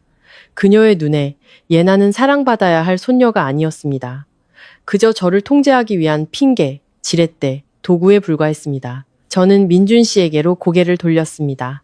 그는 처음부터 지금까지 두 손을 깍지 낀 채 어머니를 쳐다봤다가 바닥을 내려다봤다가를 반복하고 있었습니다. 자기 딸이 녹음 속에서 우는 소리를 계집에 갇혔다는 말을 똑똑히 듣고도 그는 여전히 그림자처럼 가만히 앉아 있었습니다. 저는 그를 보며 처음으로 이 남자의 비겁하고 경멸스러운 본성을 똑똑히 보았습니다. 말해봐요. 저는 느리고 차갑게 입을 열었습니다. 당신의 작은 가정을 선택할 건가요? 아니면 당신의 그 비겁한 침묵을 선택할 건가요? 민준 씨는 마른 침을 삼키며 입술을 몇 번 달싹였지만 말을 잇지 못했습니다. 저는 그를 놓아주지 않았습니다. 당신도 다 들었잖아요. 당신 딸이 그런 취급을 당했는데 할 말 없어요? 아니면 여전히 엄마는 다 잘 되라고 그런 거라고 할 건가요? 민준 씨는 고개를 푹 숙였습니다. 목소리는 아주 작았죠. 여보 진정해. 우리 차근차근 이야기하자. 저는 웃음이 터져 나왔습니다. 하지만 그 웃음은 너무나 씁쓸해서 저 자신도 듣기 괴로울 정도였습니다. 차근차근? 언제까지 차근차근 이야기하자는 거예요? 예나가 또 갇힐 때까지? 아니면 애가 커서 할머니만 보면 사시나무 떨듯 떨게 될 때까지? 그래도 평범한 일인가요? 민준 씨는 입을 다물었습니다. 그는 감히 저를 쳐다보지 못했죠. 박 여사는 즉시 끼어들었습니다. 목소리는 식초처럼 시큼했죠. 쟤는 내 아들이야. 너처럼 엄마한테 대들지 않고 위아래를 알지. 저는 더 이상 그녀를 보지 않았습니다. 제 시선은 여전히 남편에게 고정되어 있었습니다. 저는 단 한마디라도, 아이를 편드는 한마디, 어머니가 틀렸다고 인정하는 한마디라도 기다렸습니다. 하지만 없었습니다. 민준 씨는 그저 어깨를 움츠린 채 바닥에 시선을 고정하고 앉아 있었습니다. 마치 고개만 들지 않으면 모든 것이 저절로 지나갈 것처럼 바로 그 침묵이 마지막 대답이었습니다. 그것은 어떤 변명보다 명확했고 어떤 꾸짖음보다 고통스러웠습니다. 그때 저는 깨달았습니다. 이 남자는 선택의 기로에 섰을 때 절대로 우리 모녀의 편이 되어주지 않을 것이라는 것을. 그는 옳고 그름을 알 수도 있고 안타까움을 느낄 수도 있으며 심지어 자신이 비겁하다는 것을 알 수도 있습니다. 하지만 그는 여전히 고개를 숙이는 것을 선택했습니다. 아빠가 자기 어머니의 독재 앞에서 고개를 숙이는 것을 선택했을 때 딸이 기댈 곳은 엄마 외에는 더 이상 남아있지 않았습니다. 저는 허리를 꼿꼿이 폈습니다. 마음속에서 무언가 무너져 내리는 동시에 아주 명확한 무언가가 세워지는 것을 느꼈습니다. 더 이상의 희망도 기다림도 이 집이 제가 조금만 더 참으면 평화로워질 것이라는 환상도 없었습니다. 저는 민준 씨를 마지막으로 쳐다봤습니다. 그는 여전히 고개를 숙이고 있었죠. 바로 그 순간 저는 완전히 깨어났습니다. 그날 밤의 대치 이후 집안은 이상할 정도로 조용해졌습니다. 더 이상 박 여사의 날카로운 잔소리도 제가 아이 문제를 꺼낼 때마다 들려오던 민준 씨의 어설픈 짜증도 없었습니다. 하지만 바로 그 침묵이 저는 어떤 말다툼보다 더 숨막히게 느껴졌습니다. 마치 폭풍 전의 고요한 수면 같았습니다. 겉은 평온하지만 그 아래에서는 검고 탁한 물결이 소용돌이치고 있었죠. 다음날 아침부터 박 여사는 제게 거의 말을 걸지 않았습니다. 그녀는 집안을 오가며 차가운 얼굴로 칼날처럼 날카로운 시선을 제게 던졌습니다. 그것은 더 이상 평소에 트집 잡는 시선이 아니었습니다. 억눌린 증오, 기회만 엿보다가 터져나올 것 같은 그런 것이었죠. 몇 번은 제가 부엌 문 앞에서 제 방 쪽을 쳐다보는 그녀와 마주쳤습니다. 그 고요하고 아기에 찬 눈빛은 마주치기만 해도 등골이 오싹해질 정도였습니다. 민준 씨는 저를 피하는 방법을 택했습니다. 그는 평소보다 일찍 나가고 늦게 들어왔습니다. 밥을 먹고 나면 핸드폰에 콜을 받거나 방으로 들어가 버렸습니다. 마치 집안에 아무 일도 없었던 것처럼 그것은 그의 익숙한 방식이었습니다. 문제가 저절로 식을 때까지 회피하는 것. 하지만 이번에는 제가 모든 것을 예전처럼 흘려보내지 않으리라는 것을 알았습니다. 예나는 제게서 거의 한시도 떨어지지 않았습니다. 제가 부엌에 가면 졸졸 따라왔고 제가 화장실에 가면 문 밖에서 기다렸습니다. 밤에 잘 때는 팔이 저릴 정도로 제 팔을 꽉 껴안고 잠들어서 제가 꼼짝도 할 수 없었습니다. 복도에서 할머니의 슬리퍼 끄는 소리만 들려도 아이는 어깨를 움찔하며 눈을 동그랗게 떴습니다. 한 번은 제가 아이에게 괜찮아. 엄마 여기 있어. 어서 자라고 말하자. 아이가 아주 작은 목소리로 속삭였습니다. 엄마, 할머니가 나 데려가지 못하게 해줘. 단 한마디였지만 심장이 꽉 조여드는 것 같았습니다. 저는 아이의 마음속에 자리 잡은 두려움이 더 이상 일시적인 것이 아니라는 것을 깨달았습니다. 그것은 아이의 머릿속에 깊이 박힌 진짜 트라우마가 되어버렸습니다. 저는 더 일찍 했어야 할 일을 시작했습니다. 누구에게도 말하지 않았고 겉으로 티 내지도 않았습니다. 하지만 머릿속으로는 모든 단계를 명확하게 계획하고 있었습니다. 가장 먼저 저는 대학 시절 친구이자 현재 변호사로 일하는 친구에게 연락했습니다. 저는 길게 설명하지 않고 단 한 문장만 보냈습니다. 아이와 혼인 재산 문제로 상담할 게 있어. 30분도 채 되지 않아 그 친구에게서 전화가 걸려왔습니다. 저는 베란다로 나가 작지만 또렷한 목소리로 필요한 모든 것을 설명했습니다. 수화기 너머에서는 한동안 침묵이 흐르더니 친구가 말했습니다. 더 이상 안일하게 생각하지 마. 지금부터 모든 증거를 모아둬. 빠를수록 좋아. 전화를 끊고 저는 노트북 앞에 앉아 모든 서류, 은행 거래 내역, 그리고 지난 1년여 동안 제가 집으로 보냈던 돈들을 다시 확인했습니다. 처음에는 제가 잘못 기억하는 것이 아닌지 확인하려는 의도였지만 보면 볼수록 등골이 오싹해졌습니다. 제가 가족 생활비, 아이 학원비, 공과금 등 아주 일반적인 내용으로 보냈던 돈들이 많았습니다. 그런데 그 돈을 모두 합치니 제가 생각했던 것보다 훨씬 큰 액수였습니다. 어떤 달은 평소 집안 지출의 거의 2배에 달하는 돈이 빠져나갔습니다. 예전에는 믿었기 때문에 꼼꼼히 보지 않았습니다. 이제 와서 한 줄 한 줄 뜯어보니 제가 얼마나 허술했는지 깨달았습니다. 저는 항목들을 하나씩 더해가며 너무 화가 나서 몇 번이나 펜을 멈춰야 했습니다. 어떤 송금은 예나가 할머니에게 돈을 보내달라고 전화했던 시점과 정확히 일치했습니다. 어떤 송금은 그 후 하루 이틀 뒤에 제가 전혀 기억하지 못하는 이상한 거래가 추가로 발생했습니다. 더 자세히 확인해 보니 소름 끼치는 사실 하나를 발견했습니다. 제 핸드폰에 있던 일부 거래 확인 문자가 사라져 있었습니다. 조금 사라진 것이 아니라 선택적으로 지워져 있었습니다. 소액 거래는 그대로 남아 있었고 의심스러운 큰 금액들만 흔적도 없이 사라져 있었습니다. 저는 이메일을 다시 확인하고 은행 콜센터에 전화해 대조했습니다. 은행 측에는 모든 기록이 그대로 남아 있었습니다. 저는 화면 앞에 한참 동안 멍하니 앉아 있었습니다. 심장이 쿵쾅거리고 등골이 오싹했죠. 제 핸드폰은 저만 사용했지만 몇 번 거실에 두고 샤워를 하거나 소파에서 잠들었을 때 혹은 아이를 달래느라 바쁠 때가 있었습니다. 민준 씨가 제 핸드폰을 들고 충전해주겠다고 말했던 순간들. 박 여사가 혹시 모르니 딸에게 전화해야 할 때를 대비해 핸드폰 비밀번호가 뭐냐고 무심코 물었던 순간들이 떠올랐습니다. 예전에는 신경 쓰지 않았습니다. 이제 와서 생각하니 소름이 끼쳤습니다. 저는 제 아이뿐만 아니라 제 재산 역시 제 부주의를 통해 조금씩 통제당하고 있었다는 의심이 들기 시작했습니다.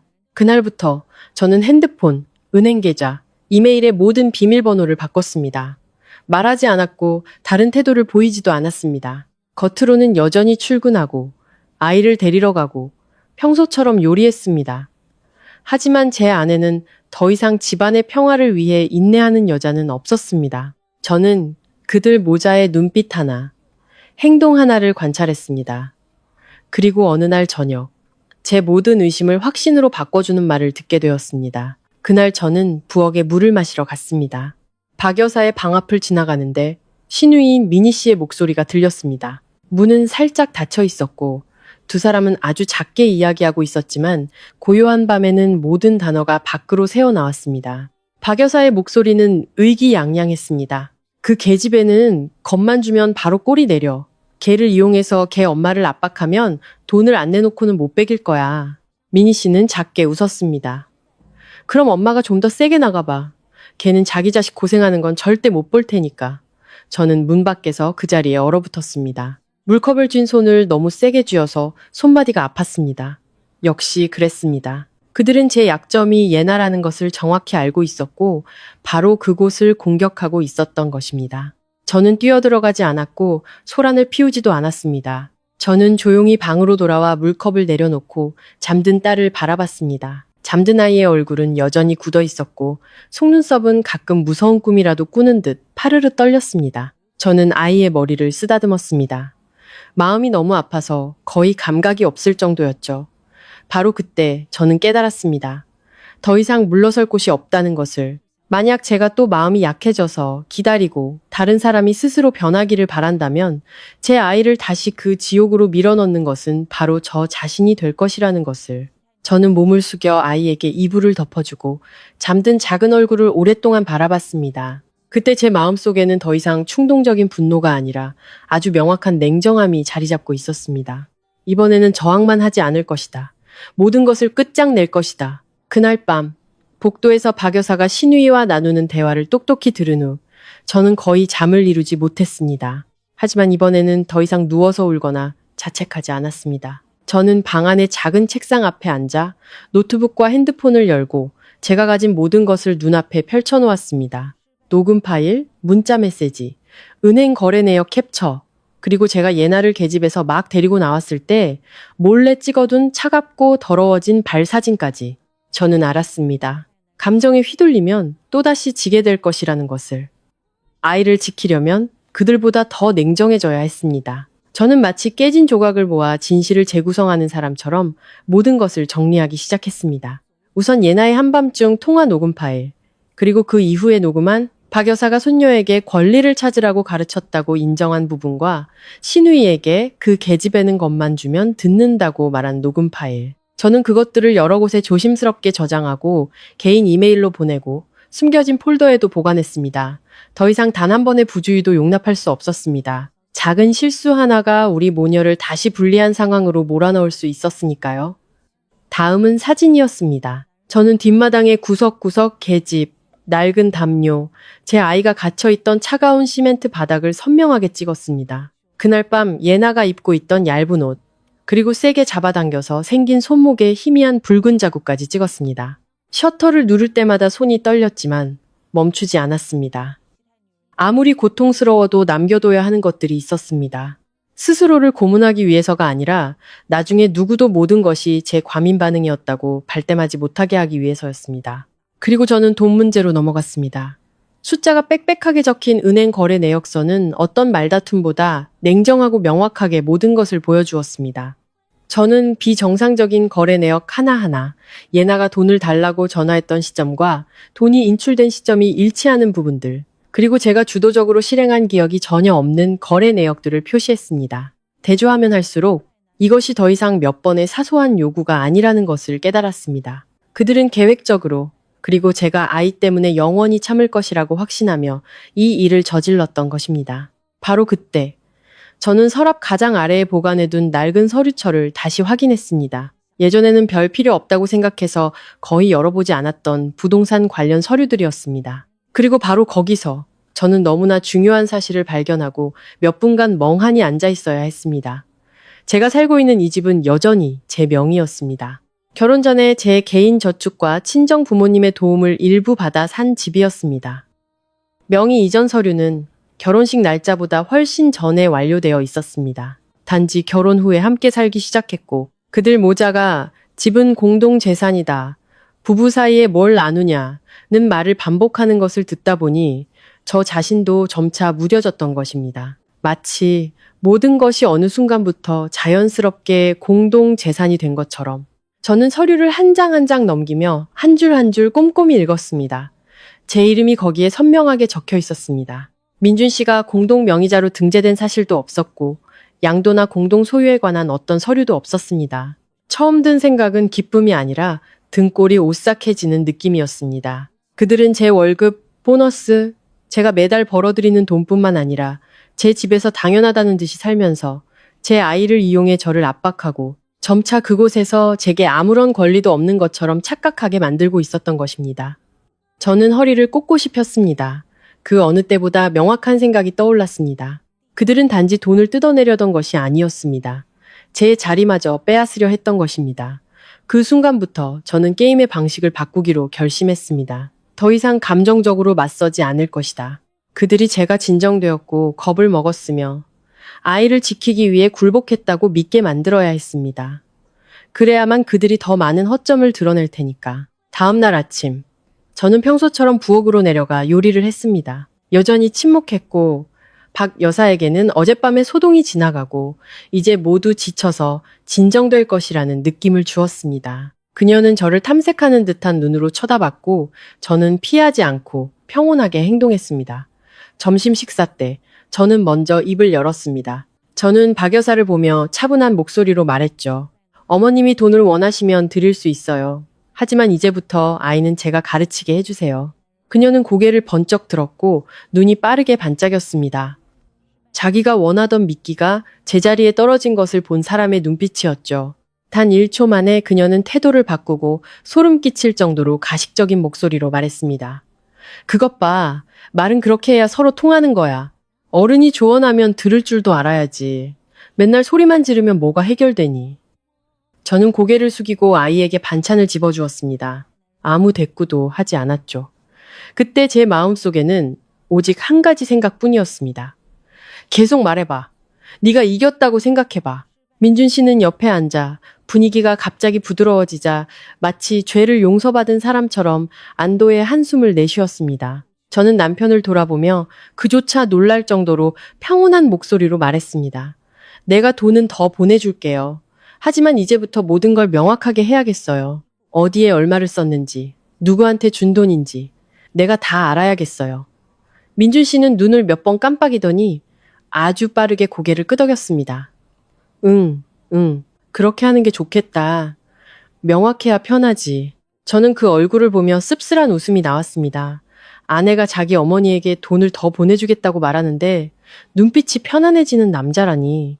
마치 방금 전까지 일어났던 모든 일들이 돈 몇 푼으로 덮일 수 있는 것처럼. 하지만 그들은 몰랐습니다. 바로 그날 오후, 저는 모든 서류를 변호사 친구에게 보냈습니다. 저는 약속을 잡고 집문서, 은행 거래 내역, 녹음 파일 사본, 사진을 모두 인쇄해서 순서대로 정리했습니다. 예나와 관련된 자료는 따로 폴더를 만들었습니다. 이제 저는 확실히 알았기 때문입니다.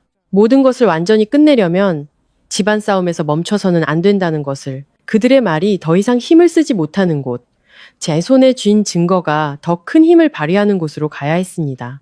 그날 밤 침실 거울 앞에 홀로 섰을 때 저는 눈에 띄게 수척해진 제 얼굴을 보았습니다. 피곤함, 고통, 그리고 모든 것을 이 지경까지 오게 둔 것에 대한 후회가 있었습니다. 하지만 그 눈동자 속에서 아주 오랜만에 저는 다른 무언가가 모든 것보다 더 선명하게 보이는 것을 느꼈습니다. 그것은 결단력이었습니다. 저는 입꼬리를 살짝 올렸습니다. 제 자신도 낯설게 느껴질 만큼 차가운 미소였습니다. 당신들은 내가 양보하고 있다고 생각하겠지만 사실 나는 마지막 일격을 준비하고 있는 거야. 다음날 아침, 저는 온 가족에게 오늘 저녁에는 제대로 된 저녁 식사를 준비해서 확실하게 이야기하자고 먼저 말했습니다. 저는 일부러 여러 날 동안의 긴장 끝에 지쳐서 조용히 일을 마무리하고 싶어하는 여자의 평온하고 피곤한 목소리를 냈습니다. 박 여사는 그 말을 듣고 저를 힐끗 쳐다보더니 의기양양하게 입꼬리를 올렸습니다. 그녀는 제가 정말로 굴복했다고 생각했죠. 민준 씨도 한결 가벼워진 표정으로 그럼 오늘 저녁에 일찍 들어올까? 라고 어색하게 물었습니다. 저는 그저 고개를 끄덕이고 더 이상 말하지 않았습니다. 그리고 점심 때 저는 일부러 시누이인 미니 씨에게 전화해서 저녁에 같이 식사하자고 했습니다. 저는 잘 알고 있었습니다. 이 집안의 가면을 완전히 벗기려면 목소리를 보탰거나 손을 거들었거나 최소한 알고도 눈 감아줬던 사람들을 모두 한자리에 모아야 한다는 것을. 그날 오후 내내 저는 평소처럼 저녁을 준비했습니다. 오히려 평소보다 더 정성껏 준비했죠. 저는 겉으로 보기에 모든 것이 평범하고 집안의 여자가 마침내 분수를 알고 준비한 화해의 식사 자리처럼 보이기를 원했습니다. 예나는 부엌 구석에 앉아 저를 쳐다봤습니다. 눈빛은 여전히 불안해 보였지만 저는 아이에게 오늘 밤은 그냥 엄마 옆에 앉아 있으면 된다고, 아무것도 무서워할 필요 없다고 말했습니다. 아이는 그저 고개를 끄덕이며 작은 손으로 제 옷자락을 계속 쥐고 있었습니다. 마치 제가 사라질까봐 두려운 것처럼. 아이의 손이 떨리는 그 감각이 저를 더욱 정신 차리게 만들었습니다. 중간에 마음이 약해지는 것을 허락할 수 없었습니다. 저녁이 되자 온 가족이 식탁에 둘러앉았습니다. 박 여사는 늘 앉던 상석에 승리자의 모습으로 앉아 있었습니다. 자리에 앉자마자 그녀는 옷매무새를 가다듬고는 반은 농담, 반은 비꼬는 투로 말했습니다. 진작 이렇게 분수를 알았으면 시끄러울 일도 없었잖아. 조용하던 집안을 그렇게 뒤집어 놓고 결국은 이 밥상 앞에 다시 돌아올 거면서. 옆에 앉은 미니 씨는 맞장구를 치며 웃었습니다. 민준 씨는 제 눈을 피하며 고개를 숙이고 생선 가시를 발라내고 있었습니다. 책임을 회피하고 싶을 때마다 나오는 침묵하면 모든 것이 해결될 것이라고 믿는 남자의 익숙한 모습이었죠. 저는 대답하지 않았습니다. 저는 예나의 의자를 제 옆으로 바싹 당겨 앉히고 핸드폰을 오른손 옆에 뒤집어 놓았습니다. 제 모든 행동은 느리고 침착하고 차가웠습니다. 식사가 시작된 지 몇 분 지나지 않아 박 여사는 다시 비꼬는 말을 시작했습니다. 그녀는 예나를 힐끗 쳐다보고는 식탁에 있는 모두가 들을 수 있을 만큼 큰 한숨을 내쉬었습니다. 이 집안은 대가 끊기게 생겼어. 아들 하나 제대로 못 낳아서. 그 말은 끓는 기름방울처럼 식탁 위로 떨어졌습니다. 미니 씨는 멈칫했고 민준 씨는 고개를 번쩍 들었다가 다시 숙였습니다. 저는 젓가락을 내려놓고 고개를 들어 그녀를 똑바로 쳐다봤습니다. 대가 끊긴다는 게 어머님이 손녀를 학대한 이유인가요? 식탁 위에 공기가 얼어붙었습니다. 박 여사는 즉시 얼굴을 굳혔지만 여전히 모욕당한 어른의 목소리를 유지하려 애썼습니다. 말 조심해라. 내가 언제 손녀를 학대했다고 가르친 거지. 민준 씨가 저를 돌아보며 당황과 짜증이 섞인 목소리로 말했습니다. 여보, 무슨 말을 그렇게 해? 저는 글을 보지 않았습니다. 핸드폰을 들어 잠금을 풀고 준비해둔 영상을 재생한 뒤 테이블 중앙에 놓았습니다. 화면은 모두를 향하도록 돌려놓았죠. 핸드폰 불빛이 각자의 얼굴을 비췄습니다. 화면 속에는 그날 밤의 뒷마당이 보였습니다. 계집, 차가운 시멘트 바닥, 그리고 그 안에 웅크리고 있는 제 딸의 모습. 예나의 흐느낌은 아주 작았지만 선명하게 들렸습니다. 아무도 말하지 않았습니다. 미니 씨는 얼굴이 하얗게 질렸고 민준 씨는 얼어붙은 채 앉아 있었습니다. 박 여사는 입술을 굳게 다물고 밥그릇을 쥔 손에 힘을 주었습니다. 저는 영상이 끝날 때까지 기다렸다가 껐습니다. 제 얼굴은 더 이상 뜨겁지 않았고 목소리도 높지 않았습니다. 바로 그 평온함이 식탁의 분위기를 숨막히게 만들었습니다. 저는 멈추지 않고 다른 녹음 파일을 틀었습니다. 지난 며칠 밤 동안 제가 수없이 반복해서 들었던 파일이었죠. 핸드폰에서는 저보다 젊은 여자의 역겨울 정도로 애교 섞인 목소리가 흘러나왔습니다. 오빠는 그냥 어머니 말씀대로 해요. 아들 낳는 건 내가 책임질게. 그 말이 끝나자마자 부엌의 공기가 모두 빨려나간 것 같았습니다. 저는 민준 씨를 돌아봤습니다. 그가 숨을 곳은 더 이상 없었습니다. 설명해봐요. 아들 낳는 걸 책임진다니 그게 무슨 소리예요? 민준 씨의 얼굴이 눈에 띄게 창백해졌습니다. 젓가락이 손에서 떨어져 그릇 가장자리에 부딪히며 마른 소리를 냈습니다. 그의 입이 벌어졌다가 닫혔습니다. 마치 그 짧은 순간 그가 준비해뒀던 모든 거짓말이 사라져버린 것처럼 저는 서두르지 않았습니다. 그저 그 남자의 비겁하고 추악한 본성이 완전히 드러날 때까지 충분히 오랫동안 쳐다봤습니다. 박 여사가 가장 먼저 반응했습니다. 그녀는 손으로 테이블을 세게 내리치며 날카로운 목소리로 소리쳤습니다. 네가 어디서 뭘 주워 듣고 와서 네 남편 얼굴에 똥칠을 해? 남자가 밖에 나가서 교제하다 보면 이런 사람 저런 사람한테 전화 올 수도 있는 거지. 저는 웃음이 터져 나왔습니다. 하지만 그 웃음에는 온기라고는 조금도 없었죠. 평범하다고요? 다른 여자가 제 남편에게 아들을 낳아주겠다고 약속하는 게 평범한 일인가요? 어머님이 이 손녀가 아들이 아니라는 이유로 쓸모없는 존재, 뽑아버려야 할 가시처럼 여기는 게 평범한 일인가요?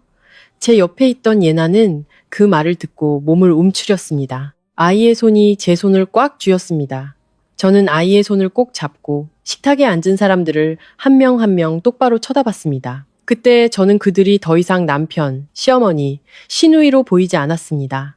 제 딸을 짓밟을 수 있는 물건처럼 여기고 저를 돈지갑으로 여기며 이제는 어디서 왔는지도 모를 다른 아이를 위해 길을 터주려는 한 무리의 사람들로 보일 뿐이었습니다. 저는 천천히 한 글자 한 글자 얼음처럼 차갑게 내뱉었습니다. 결국 제 딸이 이렇게 취급당한 건 다른 아이를 위한 길을 터주기 위해서였군요. 그 말을 마치자 식탁은 마치 얼어붙은 듯 했습니다. 아무도 더 이상 젓가락을 들지 않았습니다. 음식 냄새는 여전했지만 공기는 짙게 가라앉아 각자의 무거운 숨소리가 들릴 정도였습니다. 민준 씨는 죽은 사람처럼 앉아 있었습니다. 얼굴에는 핏기 하나 없었죠. 미니 씨는 저를 쳐다봤다가 동생을 쳐다봤다가 했습니다. 눈빛은 당황스러웠지만 습관처럼 동생을 감싸려는 기색이 역력했습니다. 박 여사는 몇 초간 멍하니 있다가 갑자기 허리를 꼿꼿이 폈습니다. 마치 마침내 연기할 필요가 없다고 결심한 사람처럼 저는 핸드폰을 다시 열었습니다. 이번에는 짧은 영상이나 녹음 파일이 아니었습니다. 제가 캡처해둔 긴 문자 대화 내용이었습니다. 개인 이메일에서 전달받은 파일들도 함께였죠. 저는 내용을 하나씩 스크롤하며 민준 씨 바로 앞에 놓았습니다. 읽어봐요. 소리내서 읽어도 좋고 아니면 내가 읽어줄까요? 그의 손은 화면에 뜬 지아라는 이름을 보자마자 떨리기 시작했습니다. 화면에 나타난 글자들은 더 이상 설명이 필요 없었습니다. 오빠는 걱정 마. 내가 어머니 뜻대로 꼭 아들 낳아줄게. 어머니가 오빠 대가 끊기면 안 된다고 하셨어. 그 여자는 딸 낳았으니 나중에 집안 재산이 누구한테 갈지도 모르잖아. 문자 메시지가 한 줄씩 올라올 때마다 민준 씨의 얼굴은 조금씩 더 창백해졌습니다. 아내에게 부끄러워서가 아니라 가장 추악한 부분이 발가벗겨진 사람의 얼굴이었습니다. 저는 더 이상 놀라지 않았습니다. 솔직히 녹음에서 그 여자의 목소리를 들었을 때부터 어느 정도 짐작하고 있었습니다. 하지만 짐작하는 것과 남편이 시어머니와 함께 대를 이을 아들을 구할 계획을 세우고 친딸을 쓸모없는 존재로 여기는 것을 직접 보는 것은 또 다른 칼날이었습니다. 박 여사는 핸드폰을 몇 초간 보더니 갑자기 목소리를 높였습니다. 더 이상 돌려 말하지 않았죠. 내가 개더러 대를 이을 자식을 구해오라고 했다. 뭐가 잘못됐냐? 그 말은 식탁 위로 떨어졌습니다. 소름 끼치도록 선명하게 들렸죠. 미니 씨는 작게 숨을 들이마셨고 민준 씨는 고개를 푹 숙인 채 두 손을 허벅지 위에서 꽉 쥐었습니다. 저는 그저 그녀를 쳐다봤습니다. 놀라서가 아니라 마침내 그녀가 그동안 도덕이라는 가면 아래 숨겨왔던 것을 스스로 드러냈기 때문입니다. 저는 천천히 되물었습니다. 방금 뭐라고 하셨어요? 그녀는 입꼬리를 비틀어 올렸습니다. 눈빛은 얼음장처럼 차가웠죠. 내가 개더러 대를 이을 자식을 구해오라고 했다고. 이 집안에는 아들이 있어야 해. 뭐가 잘못됐어? 네가 못 낳으면 다른 여자라도 찾아서 낳아야지. 이 집안 대를 끊기게 둘 순 없잖아? 저는 한 글자 한 글자 듣는 동안 목이 바싹 마르는 것을 느꼈습니다. 결국 그동안 그녀의 눈에 제가 예나를 낳은 것은 단지 마음에 들지 않는 일이 아니라 하나의 죄였던 것입니다. 시댁에 자랑할 만한 손자를 낳아주지 않은 죄. 민준 씨가 마침내 입을 열었습니다. 목이 졸린 사람처럼 아주 작은 목소리였습니다. 나는 그냥 아들이 갖고 싶었을 뿐이야. 저는 웃음이 터져 나왔습니다. 하지만 그 웃음은 너무나 씁쓸해서 저 자신도 낯설게 느껴질 정도였습니다. 그래서 당신 딸이 계집에 갇히는 걸 내버려뒀어요? 저는 그의 얼굴에서 눈을 떼지 않고 단도직입적으로 물었습니다. 민준 씨는 몸이 굳었고 입술을 달싹였지만 대답하지 못했습니다. 저는 몰아붙였습니다. 목소리는 점점 더 차가워졌습니다. 아니면 당신 머릿속은 아주 단순했나? 아들이 생기면 이 딸은 필요 없다고? 당신이 원하는 걸 낳아줄 사람이 생겼으니 우리 모녀는 죽든 살든 상관없다고? 민준 씨는 여전히 침묵했습니다. 바로 그 침묵이 어떤 자백보다 더 혐오스러웠습니다. 그가 그런 생각을 했을 뿐만 아니라 그것을 부인할 염치조차 없다는 것을 보여주었기 때문입니다. 그때 미니 씨가 끼어들었습니다. 짜증 섞인 목소리로 모든 것을 어느 집이나 다 그래. 남의 집 사정은 다 거기서 거기야라는 식으로 몰아가려 했습니다. 형님이 너무 일을 크게 만들어서 뭘 어쩌자는 거예요? 남자가 아들 갖고 싶어 하는 게 뭐 그리 드문 일이라고. 저는 그녀를 돌아봤습니다. 마음이 차갑게 식었죠. 아니요. 저는 분명하게 말했습니다. 외도는 더러운 짓이죠. 하지만 어린애를 이용해서 돈을 뜯어내고 엄마를 협박하고 딸이라는 이유로 아이를 학대하는 건 더 이상 어느 집이나 있는 일이 아니에요. 그건 법의 문제입니다. 그 말에 제 앞에 앉은 세 사람 모두 멈칫했습니다. 박 여사는 제가 농담을 하는 건지 진심인지 가늠하려는 듯 눈을 가늘게 떴습니다. 미니 씨는 아까보다 더 창백해졌고 민준 씨는 고개를 번쩍 들었습니다. 그 식사 시간 동안 처음으로 그는 저를 똑바로 쳐다봤습니다. 저는 그들이 두려워하기 시작했다는 것을 알았습니다. 제가 외도를 발견한 것을 두려워하는 게 아니었습니다. 그들이 두려워한 것은 제가 더 이상 모든 것을 이 네 개의 벽 안에서 해결하려 하지 않는다는 사실이었습니다. 저는 일어섰습니다. 쇠로 된 의자 다리가 타일 바닥에 긁히며 날카로운 소리를 냈습니다. 저는 핸드폰을 테이블에 내려놓고 한 사람 한 사람 쳐다보며 크지는 않지만 아무도 못 들은 척할 수 없을 만큼 단호한 목소리로 말했습니다. 저는 이미 고소장 접수했어요. 민준 씨의 얼굴이 굳어졌습니다. 고소라니 무슨 소리야? 그가 물었습니다. 목소리는 완전히 갈라져 있었죠. 저는 단호하게 대답했습니다. 아동학대, 미성년자 정신적 강요, 그리고 제가 가진 증거들이면 당신들은 발뺌할 수 없을 거예요. 박 여사는 벌떡 일어나 손으로 테이블을 세게 내리쳤습니다. 네가 감히! 저는 그녀를 쳐다봤습니다. 눈빛에는 더 이상 조금의 망설임도 없었죠. 감히 할 뿐만 아니라 바로 오늘을 기다렸어요. 저는 민준 씨와 미니 씨를 차례로 돌아봤습니다. 제가 아이 때문에, 가족이라는 두 글자 때문에 영원히 참을 것이라고 생각했던 그 얼굴들을 모두 훑어봤습니다. 당신들이 내 딸을 도구로 만든 순간부터 저는 천천히 말했습니다. 당신들은 스스로 그 결과를 선택한 거예요. 그때 현관 밖에서 강한 바람이 불어 방충망이 덜컹거렸습니다. 집 안에서는 아무도 더 이상 말을 잇지 못했습니다. 저는 예나의 의자를 제 등 뒤로 끌어당겨 아이가 제 곁에 바싹 붙어 앉게 했습니다. 그리고 저는 등을 꼿꼿이 편 채 얼음처럼 차가운 마음으로 서 있었습니다. 그리고 오늘 제 목소리는 낮아졌지만 모처럼 단단하게 박혔습니다. 당신들이 그 결과와 마주해야 할 날입니다. 제 말이 끝나자마자 초인종이 울렸습니다. 한 번 누르고 기다리는 그런 소리가 아니라 짧고 단호하게 두 번 울렸습니다. 마치 미리 정해진 마침표처럼 차갑게. 식탁에 앉은 모두가 깜짝 놀랐습니다. 민준 씨는 반사적으로 벌떡 일어났습니다. 의자가 타일 바닥에 부딪히며 쨍 하는 날카로운 소리를 냈습니다. 미니 씨는 문 쪽으로 휙 돌아봤고 얼굴은 새하얗게 질렸습니다. 박 여사는 순간 멈칫했지만 이내에 오만한 표정을 유지하려 애썼습니다. 마치 아무도 자신을 건드릴 수 없다고 믿는 사람처럼. 저는 움직이지 않았습니다. 그저 고개를 돌려 문 쪽을 쳐다보고는 평온하게 말했습니다. 나가서 열어줘요. 민준 씨는 몇 초간 마치 발이 바닥에 붙어버린 것처럼 가만히 서 있었습니다. 제가 다시 한번 말했습니다. 이번에는 더 낮지만 더 날카로운 목소리였습니다. 나가서 문 열라고요. 마침내 그는 비틀거리며 걸어갔습니다. 문이 열리자 2명의 경찰관이 서 있었습니다. 단정한 제복 차림에 무표정한 얼굴이었습니다. 한 명이 먼저 입을 열었습니다. 아동학대 및 미성년자 정신적 강요 행위에 대한 신고를 받고 출동했습니다. 그 말이 끝나자마자 테이블 가장자리를 짚고 있던 박 여사의 손이 갑자기 떨리기 시작했습니다. 하지만 단 1초 만에 그녀는 벌떡 일어나 문 쪽을 가리키며 날카로운 목소리로 소리쳤습니다. 무슨 학대? 내가 내 손녀 가르친 것뿐인데 뭘 잡아가? 그녀가 소리치는 방식에서 그녀가 정말로 당황했다는 것을 알 수 있었습니다. 더 이상 도덕을 논하는 여유로운 목소리도 집안 어른의 위험 있는 모습도 없었죠. 법 앞에서는 그 가면이 제가 생각했던 것보다 훨씬 빨리 찢어졌습니다. 저는 옆 의자에 준비해뒀던 서류 가방을 들고 거실 테이블 위에 놓았습니다. 제가 신고자입니다. 저는 분명하게 말하고 하나씩 꺼내놓기 시작했습니다. 이것은 아이가 한밤중에 계집에 갇혔던 현장을 기록한 영상입니다. 이것은 할머니가 손녀에게 엄마에게 돈을 달라고 전화하라고 강요하며 따르지 않으면 협박하는 내용이 담긴 녹음 파일입니다.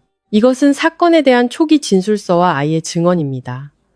제가 테이블 위에 증거를 하나씩 내려놓을 때마다 민준 씨의 얼굴은 조금씩 더 일그러졌습니다. 미니 씨는 점점 뒤로 물러섰습니다. 명백히 이 일에서 최대한 멀어지고 싶어하는 모습이었죠. 마치 한 걸음만 더 가까이 있으면 모든 죄가 자기에게도 옮겨붙을 것처럼. 한 경찰관이 서류를 집어들었고 다른 한 명은 박 여사를 보며 한 글자 한 글자 천천히 말했습니다. 초기 진술 내용상 아동학대 및 미성년자 정신적 강요 행위의 혐의가 있어 보입니다. 조사에 협조해 주시기 바랍니다. 그 목소리는 크지 않았지만 방 안의 온도를 몇 도는 떨어뜨릴 만큼 차가웠습니다. 민준 씨는 집 한가운데에 얼어붙은 채 서서 저를 쳐다봤다가 경찰관들을 쳐다봤다가 했습니다. 입을 몇 번 열었다 닫고 나서야 더듬거리며 말할 수 있었죠. 혹시 내부적으로 해결할 수는 없을까요? 이건 집안일이라서요. 저는 남편을 돌아봤습니다.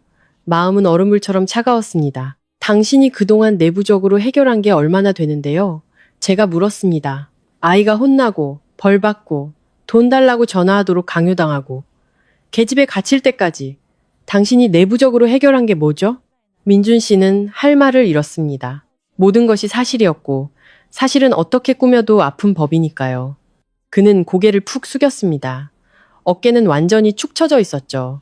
하지만 그때 저는 더 이상 연민이나 아쉬움을 느끼지 않았습니다. 자기 아이에게 일어나는 모든 일을 그 지경까지 방치할 수 있었던 아빠는 아주 작은 동정심조차 받을 자격이 없었습니다. 박 여사는 그때서야 완전히 이성을 잃었습니다. 그녀는 한 걸음 앞으로 달려 나왔습니다. 얼굴은 붉게 달아올랐고 눈은 부릅떴으며 떨리는 손가락으로 저를 가리켰습니다. 네가 이 집안을 다 망쳐놨어. 너는 정말 독한 년이야. 집안일을 가지고 경찰까지 부르다니 네가 그러고도 사람이야?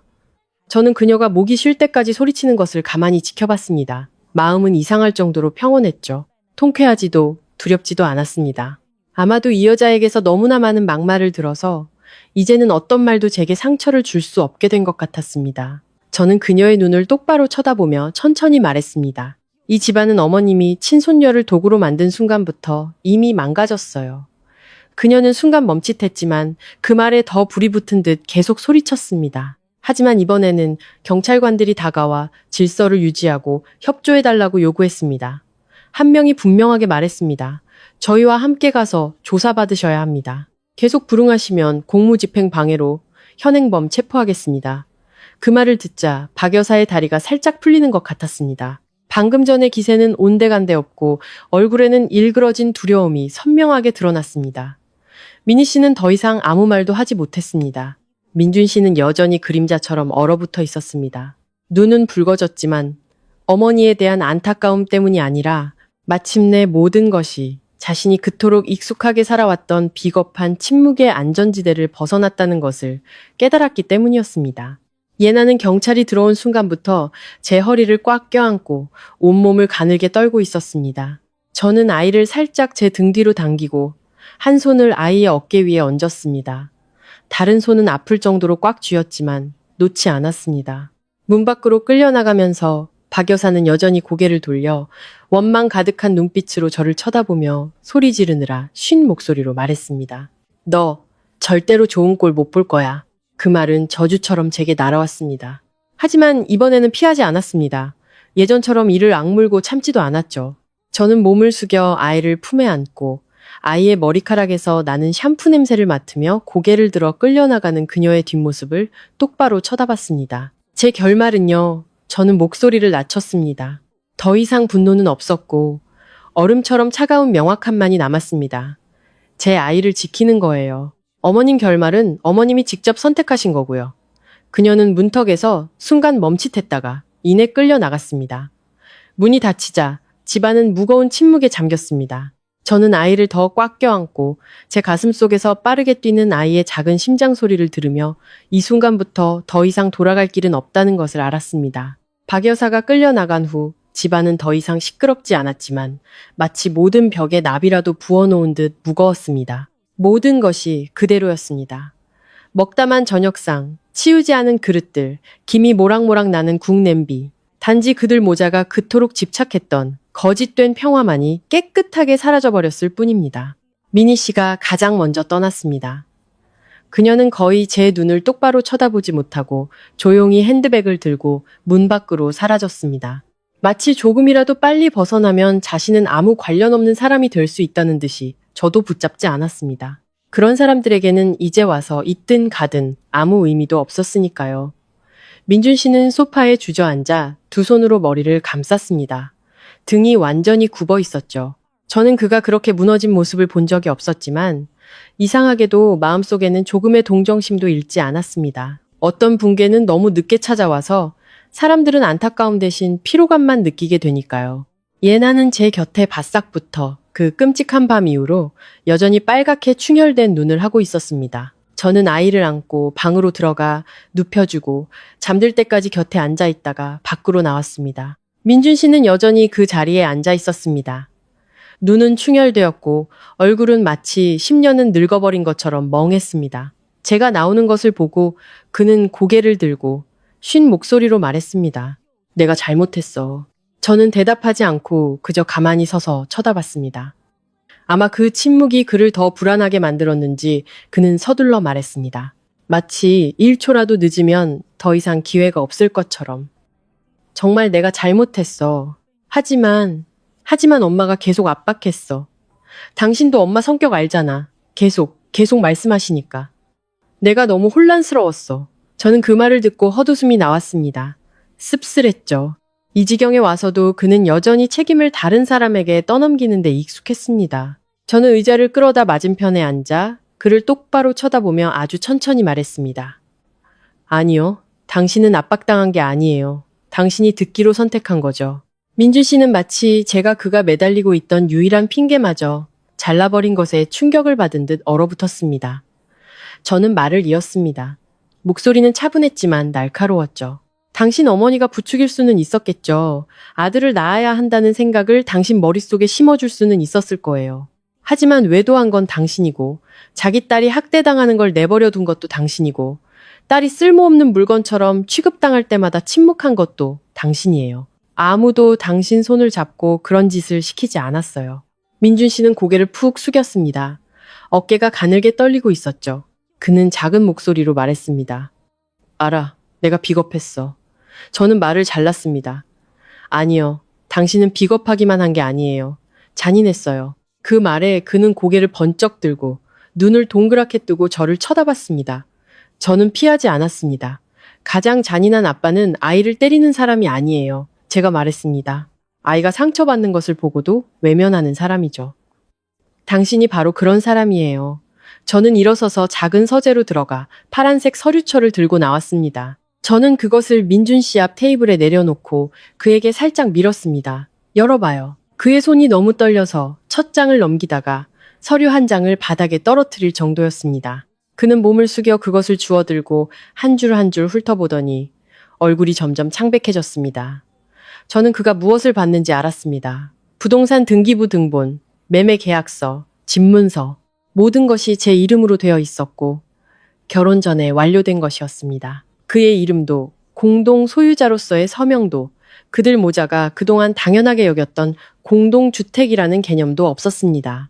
그가 고개를 들었습니다. 입술이 떨리고 있었죠. 이 집이 제가 말을 대신했습니다. 내 이름으로 되어 있어요. 당신과 결혼하기 전에 산 집이에요. 저는 다른 은행 거래 내역서를 꺼내 그 옆에 놓았습니다. 그리고 이건 내 개인 통장이에요. 남은 저축은 이미 오래전에 모든 공동지출에서 분리해놨어요. 당신이 의지할 수 있다고 생각했던 건 이제 아무것도 없어요. 민준 씨는 눈앞에 두 서류 뭉치를 뚫어지게 쳐다봤습니다. 얼굴은 피를 모두 뽑아낸 사람처럼 새하얗게 질려 있었죠. 한참 후에야 그는 간신히 말을 꺼냈습니다. 나 정말 아무것도 없는 거야? 저는 한때 제 남편이었던 남자를 보며 짧게 대답했습니다. 있어요. 그는 마지막 희망이라도 붙잡는 듯 고개를 들었습니다. 저는 말을 이었습니다. 한 글자 한 글자가 얼음처럼 차가웠죠. 당신이 치러야 할 대가. 말을 마치고 저는 핸드백에서 다른 서류 뭉치를 꺼내 그의 앞에 놓았습니다. 이번에는 그가 채 집어들기도 전에 눈으로 바로 알아차렸습니다. 이혼 서류. 저는 펜을 그의 쪽으로 밀었습니다. 서명해요. 더 이상 끌지 말고. 민준 씨는 서류를 오랫동안 쳐다봤습니다. 너무 오래 쳐다봐서 그가 또다시 익숙한 침묵과 회피의 가면을 쓸 것이라고 생각했습니다. 하지만 그는 결국 펜을 집어들었습니다. 손이 부들부들 떨리고 있었죠. 예나는 어떻게? 그가 물었습니다. 목소리는 애처로울 정도로 작았습니다. 제 마음은 완전히 차갑게 식었습니다. 이 지경에 와서도 그가 감히 아이의 이름을 입에 올릴 자격이 있다고 생각하는 걸까?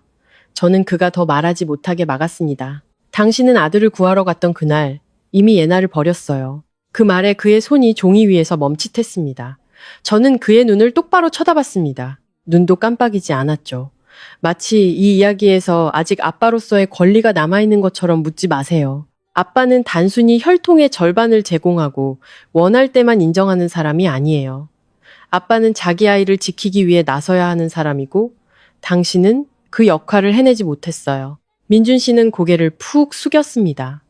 눈물 한 방울이 서류 가장자리에 떨어져 번졌습니다. 하지만 저는 더 이상 마음이 약해지지 않았습니다. 그의 눈물은 제 딸이 계집에 갇혔던 그 하룻밤을 바꿀 수 없었고 떨리는 목소리로 돈을 구걸하던 전화들을 지울 수 없었으며 제가 조금만 더 참으면 가정이 평화로워질 것이라고 어리석게 믿었던 세월을 되돌릴 수도 없었습니다.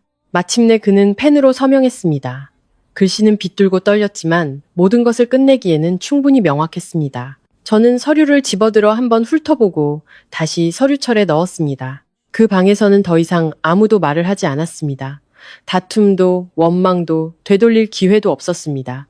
오직 모든 것을 잃은 듯 주저앉은 한 남자와 자신이 그토록 인내심으로 지키려 했던 결혼 생활의 폐허 속에서 등을 꼿꼿이 편 저 한 여자만이 남아 있었습니다.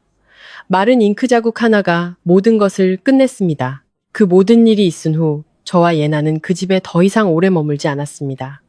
서류상으로는 여전히 제 집이었습니다. 하지만 어떤 장소는 비록 내가 당당하게 걸을 권리가 있다 해도 모든 벽에 너무나 많은 울음소리, 너무나 많은 냉기, 그리고 너무나 많은 상처가 배어 있으면 단 하루도 더 머물고 싶지 않게 됩니다. 저는 아이를 데리고 도시 반대편에 있는 더 작은 아파트로 이사했습니다. 예전 집만큼 넓지도 화려하지도 않았지만 깨끗하고 조용했으며 가장 중요한 것은 오직 우리 모녀 둘만 있는 공간이라는 점이었습니다. 더 이상 감시하는 눈초리도 잔소리도 침실문을 나설 때조차 조심해야 했던 불안감도 없었습니다. 처음 며칠 동안 우리 모녀의 삶은 쉽다고 할 수 없었습니다. 낮에는 여전히 출근했고 저녁에는 아이를 돌보고 서류를 처리하고 절차를 밟고 그리고 감당하기 힘든 시간을 겪은 아이의 마음을 안정시키는 일까지 해야 했습니다. 어떤 밤에는 예나가 자다가 갑자기 깜짝 놀라 일어나 저를 꽉 껴안고 공포에 질려 얼굴이 창백해지기도 했습니다. 한 번은 길에서 개 짖는 소리가 들려오자 아이는 즉시 몸을 웅크리고 제 품으로 파고들었습니다. 두 손으로 저를 너무 세게 붙잡아서 아플 정도였죠. 저는 그저 아이를 꽉 껴안고 등을 쓰다듬으며 속삭일 수밖에 없었습니다. 괜찮아. 이제 괜찮아. 아가. 그럴 때마다 마치 누가 칼로 베는 듯한 통증이 느껴졌습니다. 저는 그 두려움이 이유 없는 악몽 때문이 아니라는 것을 알았기 때문입니다. 그것은 실제했고 실제로 일어났으며 바로 제가 그것을 너무 오랫동안 방치했던 것입니다. 다행히도 시간과 평화 그리고 진정한 안정감이 점차 제 아이를 원래의 모습으로 되돌려 주었습니다. 조금씩 예나는 더 깊이 잠들기 시작했습니다. 더 이상 작은 소리에도 예전처럼 놀라지 않았습니다. 아침에는 스스로 식탁에 앉아 밥을 먹었습니다. 더 이상 숟가락을 들고 어른들의 눈치를 살피는 모습은 없었습니다. 학교에서 돌아오면 이야기도 더 많이 하기 시작했습니다. 때로는 새로 그린 그림이나 수업 시간에 배운 노래를 제잘거리며 자랑하기도 했습니다. 그 변화들은 작았지만 제게는 마치 갈라진 마음의 틈으로 따뜻한 물이 흘러드는 것 같았습니다. 어느 주말 저녁, 식사를 마친 후 저는 침대에서 옷을 개고 있었고 예나는 옆으로 누워 턱을 꽉 채 저를 보고 있었습니다. 방 안의 노란 조명은 부드러웠고 창밖으로는 멀리서 들려오는 차 소리가 들렸습니다. 모든 것이 이상할 정도로 평화로웠죠. 아이는 한참 동안 조용히 있다가 갑자기 물었습니다. 엄마, 할머니는 왜 나를 미워했어요? 옷을 개던 제 손이 순간 멈칫했습니다. 단 한마디 질문에 목이 꽉 매는 것을 느꼈습니다. 언젠가 아이가 이 질문을 할 것이라는 것을 알고 있었습니다. 저도 여러 번 어떻게 대답해야 아이가 자신을 탓하지 않을까 고민했었습니다. 하지만 막상 그 순간이 닥치자 여전히 가슴이 찢어질 듯 아팠습니다. 저는 아이를 돌아봤습니다. 예나의 얼굴은 아주 진지했고 맑은 눈동자에는 어린아이가 가져서는 안 될 슬픔이 어렴풋이 비쳤습니다. 저는 옷더미를 옆으로 치우고 아이를 가까이 끌어당겨 머리를 부드럽게 쓰다듬었습니다. 저는 몇 초간 침묵하며 아이가 이해할 수 있으면서도 상처로 남지 않을 말을 찾으려 애썼습니다. 그리고 저는 작게 말했습니다. 그건 네가 나빠서가 아니라 어른들이 틀렸기 때문이야. 예나는 눈을 깜빡이며 저를 쳐다봤습니다. 저는 아주 부드럽게 미소 지으며 최대한 따뜻한 목소리로 말했습니다. 예나는 아무 잘못 없어. 우리 딸은 착하고 좋은 아이고 그냥 어린아이일 뿐이야. 어떤 어른들은 마음속에 잘못된 생각을 가지고 있어. 그리고 그 잘못된 생각 때문에 못되게 굴기도 해. 하지만 그건 그 사람들 잘못이지 내 잘못이 아니야. 아이는 조용히 듣고 있다가 천천히 제 품으로 더 파고들었습니다. 저는 아이를 안고 그 작은 온기를 느끼며 마음이 아프면서도 한편으로는 가벼워지는 것을 느꼈습니다. 바로 그런 순간들이 제가 가장 후회하는 것이 무엇인지 깨닫게 했습니다. 실패한 결혼 생활도, 잃어버린 돈도, 시댁에서 들었던 막말도 아니었습니다. 제가 가장 아팠던 것은 내가 좀 더 일찍 강해졌더라면 하는 생각이었습니다. 인내라는 두 글자를 덜 믿었더라면, 아이를 위해 가정을 온전하게 지켜야 한다고 스스로를 설득하는 것을 멈췄더라면, 그러다가 정작 어떤 가정은 껍데기만 남았고 그 안은 더 이상 안식처가 아니라 지키고 싶었던 바로 그 아이에게 상처를 주는 공간이 되었다는 사실을 잊고 말았습니다. 저는 가정을 지키는 것이 옳다고 생각했었습니다. 저는 아이에게 아빠와 엄마가 모두 있어야 하고 할머니, 할아버지가 있어야 하며 모든 역할이 갖춰진 집에서 자라야 평범하게 클 수 있다고 믿었습니다. 하지만 저는 아주 중요한 한 가지를 잊고 있었습니다. 가정을 지키기 전에 엄마는 먼저 자기 아이를 지켜야 한다는 것을, 아이가 두려움 속에서 살아야 하고 어른들의 눈치를 보며 생존하는 법을 배워야 하고 다른 사람의 요구와 통제를 위한 도구가 되어야 하는 그런 가정이라면 그 가정을 지켜서 무엇을 하겠습니까? 누구를 위해서? 어떤 대가를 치르고? 저는 지나온 모든 것을 돌아보며 각자의 민낯을 그 어느 때보다 선명하게 보았습니다. 남아선호 사상에 찌들어 친손녀를 학대할 준비가 되어 있던 독재적인 시어머니, 어머니의 세뇌를 방치하고 외도와 배신에 빠져들었으며 결국에는 친딸의 눈물 앞에서 침묵했던 유약한 남편, 그리고 그 모든 어둠의 한가운데서 도구로 전락해버린 아주 작은 아이. 그 생각만으로도 여전히 심장이 조여왔습니다. 하지만 바로 그 모든 일들이 저를 완전히 바꿔놓았습니다. 만약 그날 밤 그 전화가 없었다면, 만약 제가 계속해서 모든 것이 나아질 것이라고 스스로를 속였다면, 아마 저는 그 나약함을 훨씬 더 오래 지속했을지도 모릅니다. 저는 아팠고 후회했고 자책했지만 더 이상 그 감정에 빠져 사는 것을 허락하지 않았습니다. 결국 가장 중요한 것은 제가 어디서 잘못했는지가 아니라 지금부터 그 실수를 다시는 반복하지 않기 위해 어떻게 살아야 하는가였으니까요. 저는 예나의 손을 잡았습니다. 작고 부드러운 손이 제 손바닥 안에 쏙 들어왔습니다. 저는 아이를 보며 작지만 한 글자 한 글자 분명하게 말했습니다. 이제부터 엄마가 다시는 누가 너를 무섭게 만들지 못하게 할게. 아이는 저를 올려다보며 아주 작게 고개를 끄덕였습니다. 마치 아직 어리지만 그 약속이 어떤 의미인지 이해하는 것처럼. 저는 몸을 숙여 아이의 이마에 입을 맞추고 우리 모녀의 이불을 덮어준 뒤 불을 껐습니다. 그날 밤, 오직 우리 모녀 둘만 있는 작은 방에서 저는 아이의 숨소리가 점차 고르게 변하는 것을 들으며 마음이 가라앉는 것을 느꼈습니다. 저는 미소를 지었습니다. 누군가를 이겨서도 아니고 다른 사람이 대가를 치르는 것을 보고 통쾌해서도 아니었습니다. 저는 마침내 그 모든 나약함과 망설임, 그리고 잘못된 인내 끝에 제때에 바로 설 용기를 냈기 때문에 미소 지었습니다.